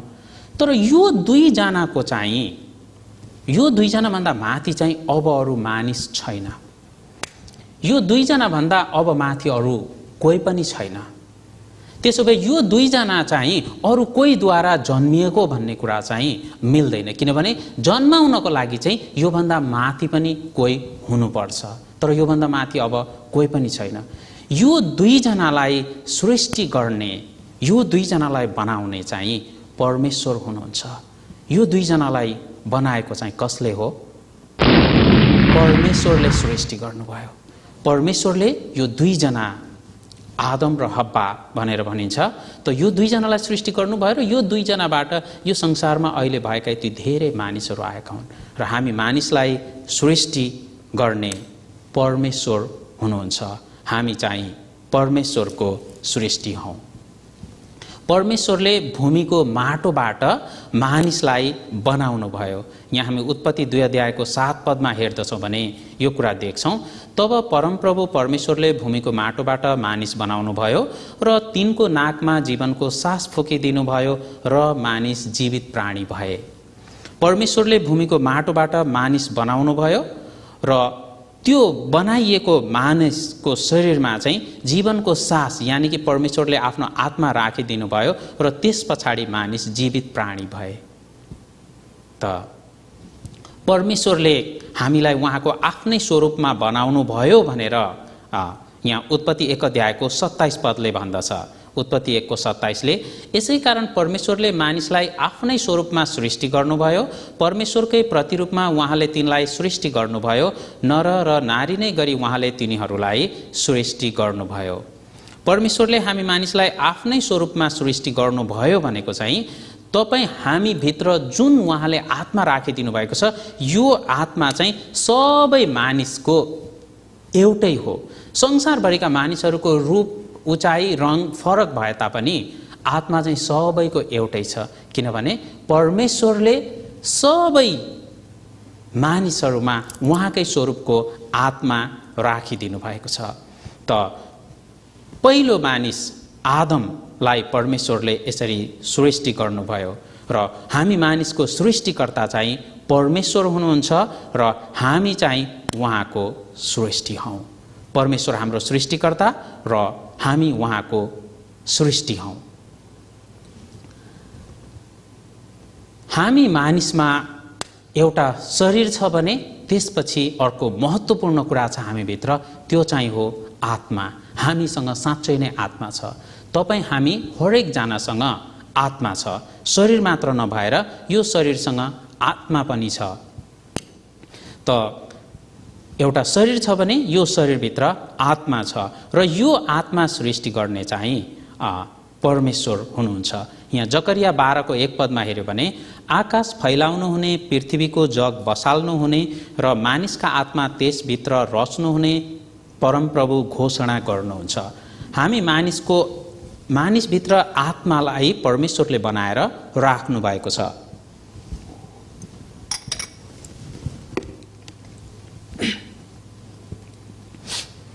र हामीसँग शरीर भएकोले शरीरका पनि आफ्नै चाहनाहरू छन्। शरीरले लाउन, खान, मोज मजा, ऐस आराम गर्न खोज्दछ।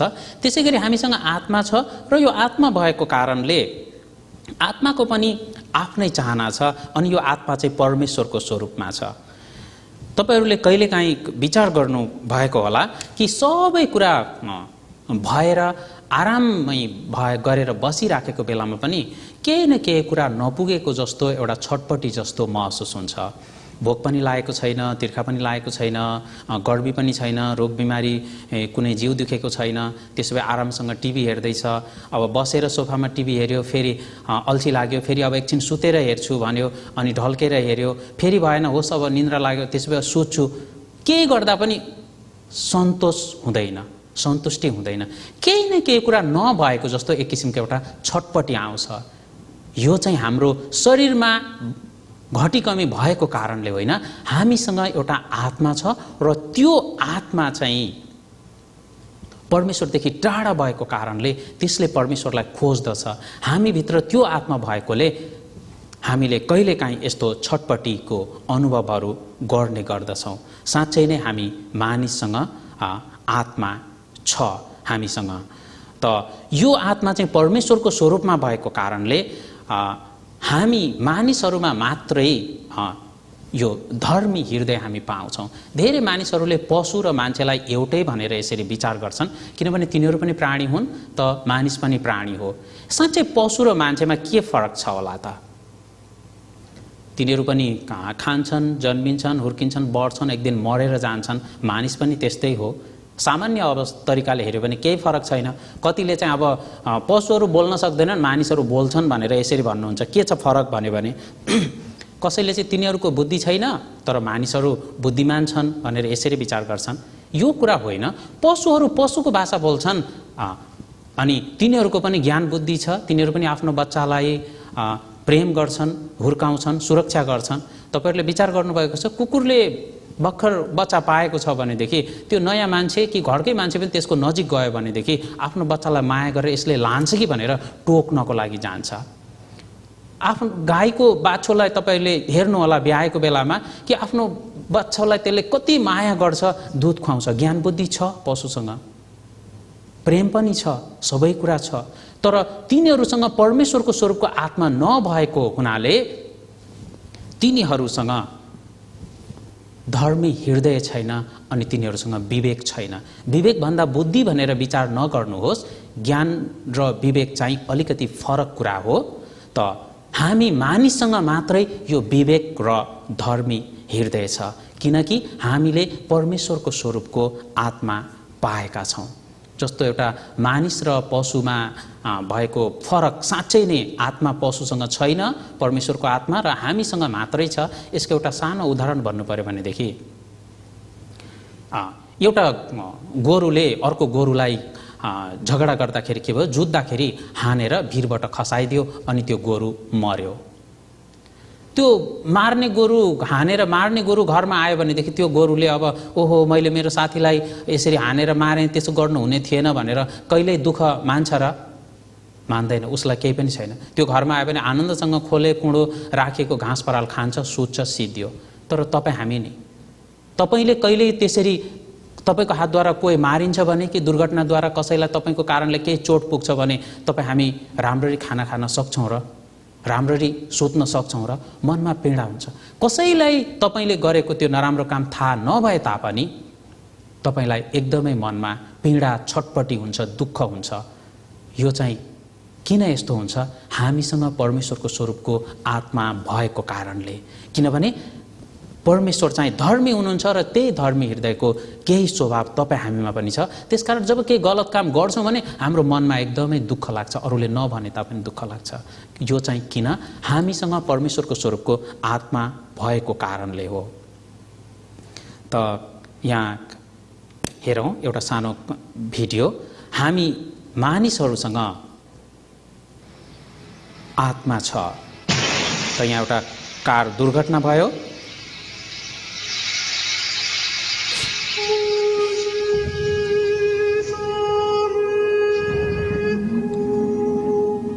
र दुर्घटनामा मानिस मरेको कारण त्यो मृत मानिसबाट चाहिँ यसरी आत्मा निस्केर जाँदैछ।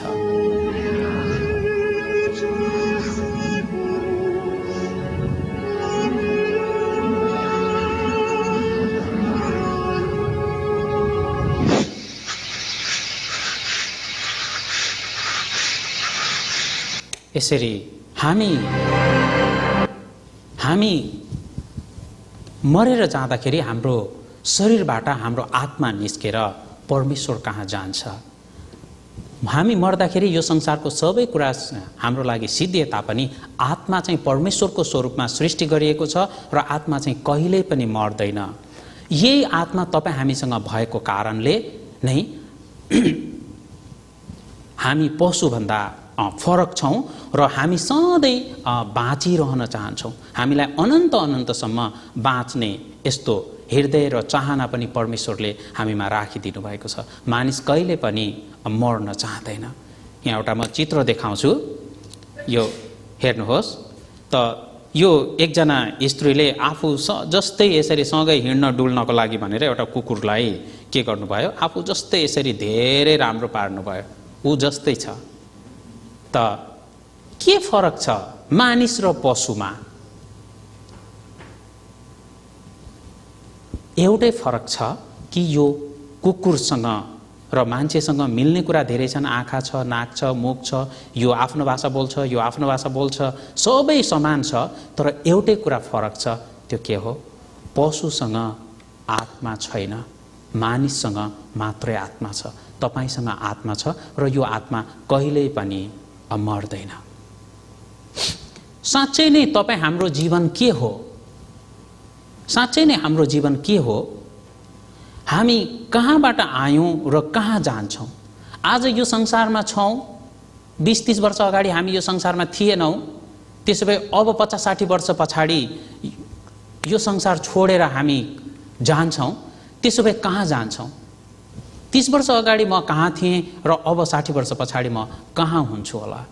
हाम्रो जीवन चाहिँ यो संसारमा बाँचिन्जेलसम्मको मात्रै होइन। निश्चय नै परमेश्वरले तपाईँ हामीलाई निश्चित उद्देश्य राखेर यो संसारमा पठाउनु भएको छ र त्यो पुरा गरेर हामी फेरि फर्केर परमेश्वर कहाँ जान्छौँ। हामी चाहिँ परमेश्वरबाट आएका हौँ र परमेश्वरलाई नै एक दिन हामी भेट्न जान्छौँ। हामी चाहिँ परमेश्वरबाट आएका हौँ र परमेश्वरलाई भेट्न जान्छौँ। यहाँनिर हेरौँ, हाम्रो यो माटोको शरीर, माटोद्वारा बनेको शरीरमा परमेश्वरले आफ्नै स्वरूपको आत्मा हामीभित्र राखिदिनु भयो। जहिलेसम्म यो आत्मा हामीसँग छ, हामी जीवित रहन्छौँ र यो आत्मा निस्केर गएपछि हाम्रो शरीर मर्यो। हामी यसरी जन्म्यौँ, जन्मेपछि यसरी जीवनमा आयौँ। त यसरी सानो बालक यहाँनिर जन्मिएको छ, त बिस्तारै ठुलो भयो, यसरी हुर्किँदै बढ्दै अब आफूलाई मन परेको मान्छे, साथी, श्रीमान श्रीमती खोजेर अब विवाह गर्यो। जीवन यसरी बित्दै जान्छ। त मानिसको जीवन पनि यो एउटा फुलहरूको जस्तै रहेको छ। बिस्तारै यो फुल सधैँभरि यस्तै रहेदेखि कति राम्रो हुन्थ्यो। तर बिस्तारै के हुन्छ, ओइलाएर झर्छ। तपाईँ हामी पनि यस्तै छौँ। यो सुन्दर युवती सधैँभरि यस्तै भए कति राम्रो हुन्थ्यो। तर हेर्नुहोस् त अबको 60 वर्ष पछाडि यो स्त्री यति वृद्ध हुन पुगेको छ। यसै गरी केटा मान्छे पनि केटी मान्छे पनि सबै आफ्नो श्रीमती मरेर गइसक्यो, अब म पनि यसै गरी मारिने हो, एक दिन मर्ने हो र यसै गरी यहाँ मेरो चिहान हुनेछ, त यही विचार गर्दैछ। यो एउटा सानो बालक र यो एउटा वृद्ध मान्छेमा के फरक छ? केही फरक छैन। यो बुढो मान्छे 80 वर्ष अगाडि यो सानो बालक जस्तै थियो, त यो सानो बालक चाहिँ अब 80 वर्ष पछाडि यो बुढो मान्छे जस्तो हुन्छ। केवल समयको मात्रै फरक हो, समयको मात्रै फरक हो। त यसरी हामी जीवनमा आएपछि एकचोटि हामीले मर्नै पर्छ र मरिसकेपछि के हुन्छ? परमेश्वरले हाम्रो न्याय गर्नुहुन्छ। हामीले आत्मामा परमेश्वरलाई भेट्न जानुपर्छ। यो माटोको शरीर माटोमा धुलोमा नै मिल्न जान्छ। उत्पत्तिको पुस्तकमा परमेश्वरको वचनले भन्छ, किनकि माटैबाट त निकालिएको थिइस्, त माटै होस् र माटैमा फर्किजानेछस्। यो चाहिँ हाम्रो शरीरको बारेमा बताइएको हो। यो हाम्रो शरीर चाहिँ माटोबाट बनाइएको हो र यो चाहिँ मरेर जाँदा माटोमै मिल्न जान्छ। तर यो आत्मा चाहिँ परमेश्वरले हामीमा राखिदिनु भएको हो र यो आत्मा कहिले पनि मर्दैन। हामी मरेर जाँदा के हुन्छ? यो आत्मा चाहिँ हाम्रो शरीरबाट निस्केर जान्छ र यो आत्माले परमेश्वरलाई नै भेट्नु पर्दछ। परमेश्वरलाई भेटेपछि के हुन्छ?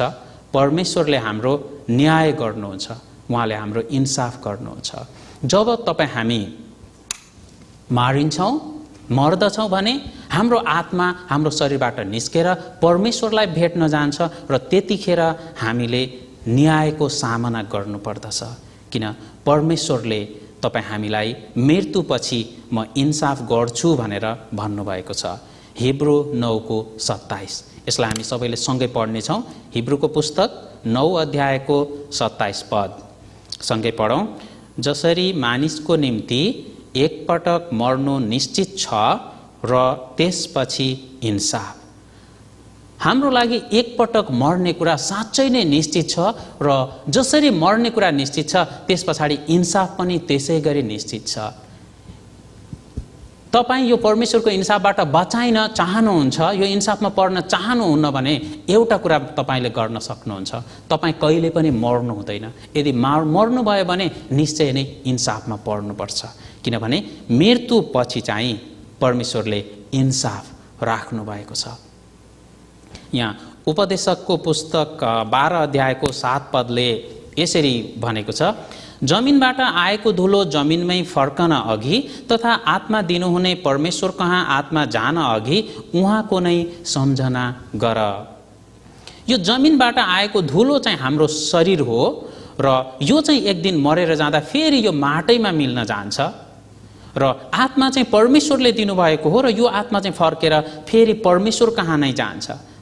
त्यसकारण हामी मर्नुभन्दा पहिले नै यो जमिनबाट आएको धुलो जमिनमा फर्कनुभन्दा अगाडि नै र परमेश्वरले दिनुभएको आत्मा परमेश्वर कहाँ फर्किजानु पहिले नै यो सृष्टिकर्ता परमेश्वरलाई चिन भनेर भनिएको छ। यो परमेश्वरलाई चिन्नु पर्दछ। साँच्चै नै तपाईँ यो परमेश्वरको इन्साफबाट बचाइएको हुनुपर्दछ। यदि यो इन्साफबाट बचाइएन भने हामीले निश्चय नै न्यायमा परेर नाश हुनुपर्छ।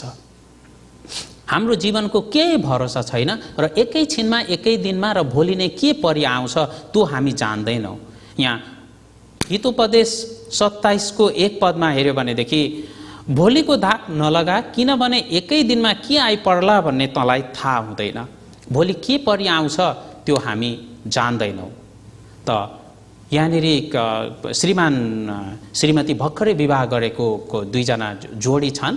अनि त्यहाँदेखि त्यो श्रीमती त्यो केटीको आफ्नो बहिनी पनि आएको छ भिनाजुको घरमा। अनि भिनाजु र साली 2 जना मिलेर चाहिँ रमाइलोसँग, अब दिदी चाहिँ बाहिर कामबाट आउँदै गरेको हुनाले रमाइलो गर्नको लागि उनीहरूले चाहिँ एकछिन अब चाहिँ कति डराउँदो रहेछ भनेर डर देखाउनलाई यसरी योजना बनाए। अब सालीले चाहिँ अब भिडियो खिच्ने, अब भिनाजु चाहिँ यस्तो मखुन्डो लगाएर यसरी डराउने यसरी गर्दै थियो। त एउटा साधारण ठट्टाले पनि केसम्म हुन सक्छ, यहाँनिर एउटा यो भिडियो छ, त यसलाई हेरौँ।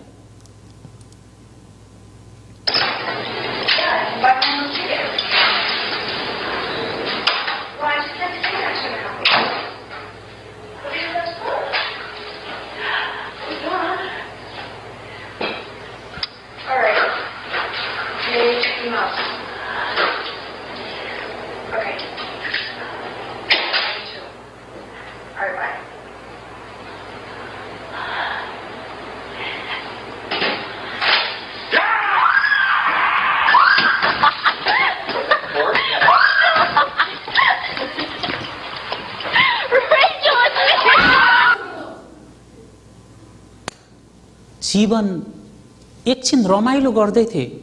भिनाजु र साली रमाइलोसँग उनीहरू समय बिताउँदै थिए। यो कति डराउँदो रहेछ, तिमी राम्रोसँग भिडियो खिच अनि भरे देखाएर हामी खुब रमाइलो गर्नुपर्छ। तर के हो त्यो थाहा नपाइकन ऊ दगुरेर गयो र बाटोमा जाँदा देखेन, डरको कारणले एक्सिडेन्ट भयो, मारिनु पर्यो। तपाईँ हाम्रो जीवन कुनै पनि बेलामा सिद्धिन सक्छ। यसै गरी तपाईँ मारिनुहुन्छ यो कुरा होइन, सर्पले टोकेर मर्न सक्नुहुन्छ, भर्याङबाट खसेर मर्न सक्नुहुन्छ, सुतेको ठाउँमा यत्तिकै पनि मर्न सक्नुहुन्छ। कुनै पनि बेलामा हाम्रो जीवन सिद्धिन्छ। यहाँ एकचोटि के भयो, कलेजबाट विद्यार्थी भाइ बहिनीहरू र अनि सरहरू यसरी घुम्न जानुभएको थियो र त्यो घुम्न गएको बेलामा मजाले यसरी यो चाहिँ भ्रमण गर्दै हुनुहुन्थ्यो, शैक्षिक भ्रमण गर्दै हुनुहुन्थ्यो। अचानक खोला बढेर आयो त मारिनु पर्यो। एकचोटि हेरौँ यसलाई पनि। सिद्धियो। यिनीहरूलाई के थाहा थियो र यसरी हामी मारिन्छौँ भनेर? सँगै गएको साथीहरू पार तर्यो, पछाडिको साथीहरू बाँचिरहेको छ, तर यिनीहरू मारिनु पर्यो। कुनै पनि बेलामा तपाईँ हामी यसै गरी यो संसारबाट बिदा हुन्छौँ र यसरी मारिनु चाहिँ हाम्रो जीवनको अन्त होइन।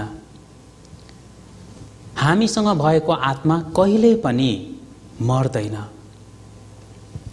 हामी जब यसरी मारिन्छौँ भने हाम्रो यो शरीर मात्रै माटोमा मिल्न जान्छ, तर परमेश्वरले हामीभित्र राखिदिनु भएको आत्मा यो शरीरबाट बाहिर निस्कन्छ र परमेश्वरलाई भेट्न यसरी जान्छ। तपाईँ हामी प्रत्येकजना नै यसरी परमेश्वरको अगाडि, न्याय सिंहासनको अगाडि मृत्युपछि आत्मिक रूपमा हामी त्यहाँनिर खडा हुनै पर्छ। हामी सबैजना यहाँ जानै पर्छ। यसमा तपाईँको इच्छा छैन, तपाईँ जानुहुन्छ कि जानुहुन्न, तपाईँ जान चाहनुहुन्छ कि चाहनुहुन्न, यो तपाईँको इच्छामा निर्भर गर्ने कुरा होइन। जब तपाईँ मर्नुहुन्छ भने त्यस पछाडि तपाईँको शरीर माटोमा मिल्छ नै मिल्छ, त्यसै गरी आत्मा पनि फर्केर परमेश्वरको अगाडि, न्यायको अगाडि खडा हुनै पर्छ। र यो न्यायबाट, परमेश्वरको यो न्यायबाट तपाईँ हामी बचाइयो भने मात्रै हामी स्वर्गमा जान सक्छौँ। मानिसको लागि एकपटक मर्ने कुरा निश्चित छ, त्यसै गरी इन्साफ पनि निश्चित छ। तपाईँ निश्चय नै कुनै न कुनै दिन मर्नै पर्छ। त्यसो भए इन्साफमा पनि पर्नु पर्छ। यो परमेश्वरको न्यायबाट, यो परमेश्वरको इन्साफबाट तपाईँ हामी सबै बचाइएको हुनुपर्छ र परमेश्वर पनि तपाईँ हामीलाई बचाउन चाहनुहुन्छ। परमेश्वरले तपाईँ हाम्रो अगाडि दुईवटा बाटाहरू राखिदिनु भएको छ। एउटा जीवनको बाटो र अर्को चाहिँ मृत्युको बाटो। यहाँ यिर्मया 21:8ले भन्छ, हेर म तिमीहरूका अघि जीवनको बाटो र मृत्युको बाटो राख्दैछु। परमेश्वरले दुईवटा बाटो राखिदिनु भएको छ र यो परमेश्वर तपाईँ हामीलाई यो जीवनको बाटो रोजेर स्वर्गमा गएको चाहनुहुन्छ। व्यवस्था 30 अध्यायको 19 पदमा हेऱ्यो भनेदेखि परमेश्वर के भन्नुहुन्छ, यो तलको मात्र म पढ्नेछु। अब जीवन नै रोज ताकि तिमीहरू र तिमीहरूका बालबच्चाहरू जिउन सक। परमेश्वरले कहिल्यै पनि कसैलाई जबरजस्ती कर गर्नुहुन्न, न त नरकमा पठाउनको लागि न त स्वर्गमा लानको लागि। परमेश्वरले तपाईँ हाम्रो अगाडि दुईवटा बाटो राखिदिनु भएको छ। एउटा जीवनको बाटो जसले हामीलाई स्वर्गमा पुर्याउँछ, अनि अर्को चाहिँ मृत्युको बाटो, त्यसले हामीलाई नरकमा लैजान्छ। परमेश्वर तपाईँ हामीलाई जीवनको बाटोलाई रोजेर स्वर्गमा नै जाऊ भन्नुहुन्छ, तर जबरजस्ती चाहिँ लान्छु यो चाहिँ भन्नुहुन्न। तपाईँ स्वतन्त्र रूपमा यो आफ्नो जीवन जिएर अनन्तको स्वर्गमा जाने सौभाग्य प्राप्त गर्न पनि सक्नुहुन्छ र स्वतन्त्र रूपमा नै तपाईँ मृत्युको बाटोलाई चुनेर अनन्तको नरकमा पनि जान सक्नुहुन्छ। तपाईँ कहाँ जान चाहनुहुन्छ? तपाईँ आफ्नो अनन्तको जीवन कहाँ बिताउन चाहनुहुन्छ? यसको निर्णय आज तपाईँले गर्नुपर्छ। तपाईँ साँच्चै कहाँ जान चाहनुहुन्छ? मर्ने कुरा एक दिन निश्चित छ, मरिसके पछाडि अनि इन्साफ पनि निश्चित छ र यसरी मरिसकेपछि तपाईँको शरीर माटोमा मिल्न जान्छ भने यो आत्मा चाहिँ स्वर्गमा पनि जान सक्छ र नरकमा पनि जान सक्छ। तपाईँ आफ्नो अनन्तको जीवन स्वर्गमा बिताउन चाहनुहुन्छ कि नरकमा बिताउन चाहनुहुन्छ? यूहन्ना 5 अध्यायको 28 र 29 पदमा यसरी लेखिएको छ, यसमा अचम्म नमान, किनभने समय आइरहेछ जब चिहानमा हुनेहरू सबैले उसको स्वर सुन्नेछन् र बाहिर निस्कि आउनेछन्। सुकर्म गर्नेहरू जीवनको पुनरुत्थानको निम्ति र कुकर्म गर्नेहरू चाहिँ दण्डाज्ञाको पुनरुत्थानको निम्ति। मानिस मरिसकेपछि तिनीहरूको आत्मालाई परमेश्वरले म फेरि पुनर्जीवित पार्छु भनेर भन्नुभएको छ र तिनीहरू पुनर्जीवित पारिन्छन्, फेरि तिनीहरू बौरी उठ्छन् भनेर भन्नुभएको कुरा हो। त राम्रो काम गर्नेहरू, सुकर्म गर्नेहरू चाहिँ जीवनको निम्ति पुनरुत्थान गरिनेछ भने कुकर्म र नराम्रो काम गर्नेहरूलाई चाहिँ दण्डाज्ञा अनन्तको नरकमा पठाउनको लागि परमेश्वरले फेरि पुनर्जीवित पार्नुहुनेछ। साँच्चै तपाईँ आफ्नो अनन्तको जीवन कहाँ बिताउन चाहनुहुन्छ? तपाईँ हामीले सोचे जस्तो यो स्वर्ग र नरक चाहिँ यस्तो ठाउँ चाहिँ होइन। तपाईँ हामीले सोचे जस्तो ठाउँ चाहिँ होइन, यो चाहिँ अनन्तको ठाउँ हो। अनन्त भनेको बुझ्नुहुन्छ, दिनरात र समय कहिल्यै पनि नसिद्धिने ठाउँ। यहाँ युग समयको कहिले पनि अन्त हुँदैन र एकचोटि स्वर्गमा गएपछि पनि सधैँको लागि हो, अनि एकचोटि नरकमा जानुभयो भने पनि फेरि सधैँभरिको लागि हो। यहाँबाट चाहिँ कहिले पनि फेरि फर्केर आउन सकिँदैन। तपाईँ हामीले यस्तो कुरा सुनेको छौँ, कति समय बाँच्यो फेरि मर्यो भने फेरि पुनर्जन्म पाइन्छ, अनि किरा फट्याङ्ग्रा हुँदै हुँदै 84 लाख जुनी बितेपछि फेरि कुकुर अनि त्यस पछाडि मान्छे हुइन्छ भनेर यसरी भन्नुहुन्छ। तपाईँहरूले यस्तो कुरा सुन्नुभएको छ। यो गलत हो, यस्तो हुँदैन। हामी मानिस हौँ र हामी मानिसकै रूपमा रहन्छौँ। हाम्रो यो शरीर मात्रै मर्ने हो, आत्मा हामीले परमेश्वरबाट पाएका छौँ र यो आत्मा चाहिँ परमेश्वरको स्वरूपको छ, जुन कहिल्यै पनि नाश हुँदैन। र परमेश्वरले तपाईँ हामीलाई न्याय गर्नुहुन्छ। हामी यो संसारमा मानिसको जीवन लिएर चाहिँ यही पटक, एक पटक मात्रै आएका छौँ। अब फेरि मानिस भएर हामी यो संसारमा आउँदैनौँ र मरेपछि न त हामी कुनै किरा फट्याङ्ग्रा कि पशु नै हुन्छौँ। हामी मानिस नै हौँ र मानिसकै रूपमा रहन्छौँ। र मृत्युपछि तपाईँ हामीले जाने चाहिँ अनन्तका दुईवटा ठाउँहरू छन्, एउटा यो स्वर्ग र यो अर्को नरक। मृत्युपछि परमेश्वरले मानिसहरूलाई फेरि पुनर्जीवित गर्नुहुन्छ। कतिलाई थोरै व्यक्तिहरू बचाइएर स्वर्गमा जान्छन् भनिएको छ भने धेरै व्यक्तिहरू नरकमा जान्छन् भनेर बाइबलले बताउँछ। बाइबलले कहिल्यै झुटो कुरा भन्दैन। यहाँ दानियलको पुस्तक 12 अध्यायको 2 पदमा हेर्यो भने पृथ्वीको धुलोमा सुतेका भिडहरू उठ्नेछन्, केही अनन्त जीवनको लागि र अरूहरू चाहिँ शर्म र अनन्त तिरस्कारको लागि। यहाँ भएको यो शब्दलाई ध्यान दिनुहोस्, केही अनन्त जीवनको लागि भनेको छ। यो चाहिँ थोरै व्यक्तिहरू स्वर्गमा जाने व्यक्तिहरू हुन्। त अरूहरू भनेको बाँकी चाहिँ शर्म र अनन्त तिरस्कारको लागि। यी दुई अनन्तका ठाउँहरू हुन्। एकचोटि स्वर्गमा गएपछि पनि सधैँभरि त्यहाँ बस्न पाउने हो र एकचोटि नरकमा गइयो भने पनि सधैँभरि त्यहाँ दुःख, कष्ट, पीडा र आगोले जल्ने हो। मर्छु भनेर मर्न पाइँदैन, किनभने आत्मा कहिले पनि मर्दैन, आत्मा अमर छ। तर आत्मालाई दुःख, पीडा सबै कुरा महसुस हुन्छ, अनुभव हुन्छ। तपाईँ हामी यो अनन्तको नरकमा जाने व्यक्ति बन्नु हुँदैन। यो बाइबल साँच्चै नै सत्य छ। परमेश्वर साँच्चै नै जीवित हुनुहुन्छ। हामी भोलिको कक्षाद्वारा यो अरू कुराहरू हामी हेर्नेछौँ। त परमेश्वर साँच्चै नै न्याय गर्ने परमेश्वर हुनुहुन्छ। उहाँ चाहिँ जीवित हुनुहुन्छ र तपाईँ हामीसँग आत्मा छ र यो आत्मा कहिले पनि मर्दैन। मृत्युपछि आत्मामा तपाईँ हामी परमेश्वरको अगाडि खडा हुनुपर्छ र त्यहाँ उहाँले हाम्रो न्याय गर्नुहुन्छ। परमेश्वर तपाईँ हामीलाई त्यो न्यायबाट कसरी बच्न सकिन्छ र अनन्त जीवन पाएर कसरी स्वर्गमा जान सकिन्छ, यो कुरा उहाँले यो बाइबलमा राखिदिनु भएको छ। त्यसकारण धेरै गम्भीरतासँग ध्यान दिएर यो बाइबललाई अध्ययन गर्नु एकदमै जरुरी छ र आफ्नो आत्माको बारेमा साँच्चै नै गम्भीरतासँग विचार गर्नुहोस्। तपाईँको जीवन यो 50-60 वर्षको मात्रै होइन, त्यस पछाडि आत्मिकी जीवन सुरु हुन्छ जुन अनन्तको छ।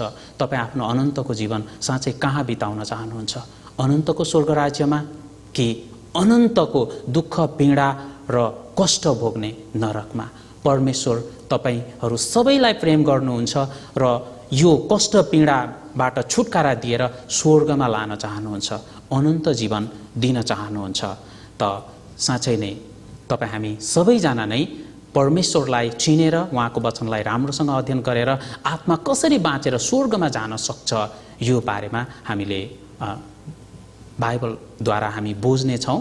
त बाँकीको कुराहरू हामी भोलिको दोस्रो कक्षामा अध्ययन गर्नेछौँ। छोटो प्रार्थना गरेर यो कक्षालाई अन्त गर्नेछु। आउनुहोस् म प्रार्थना गर्नेछु।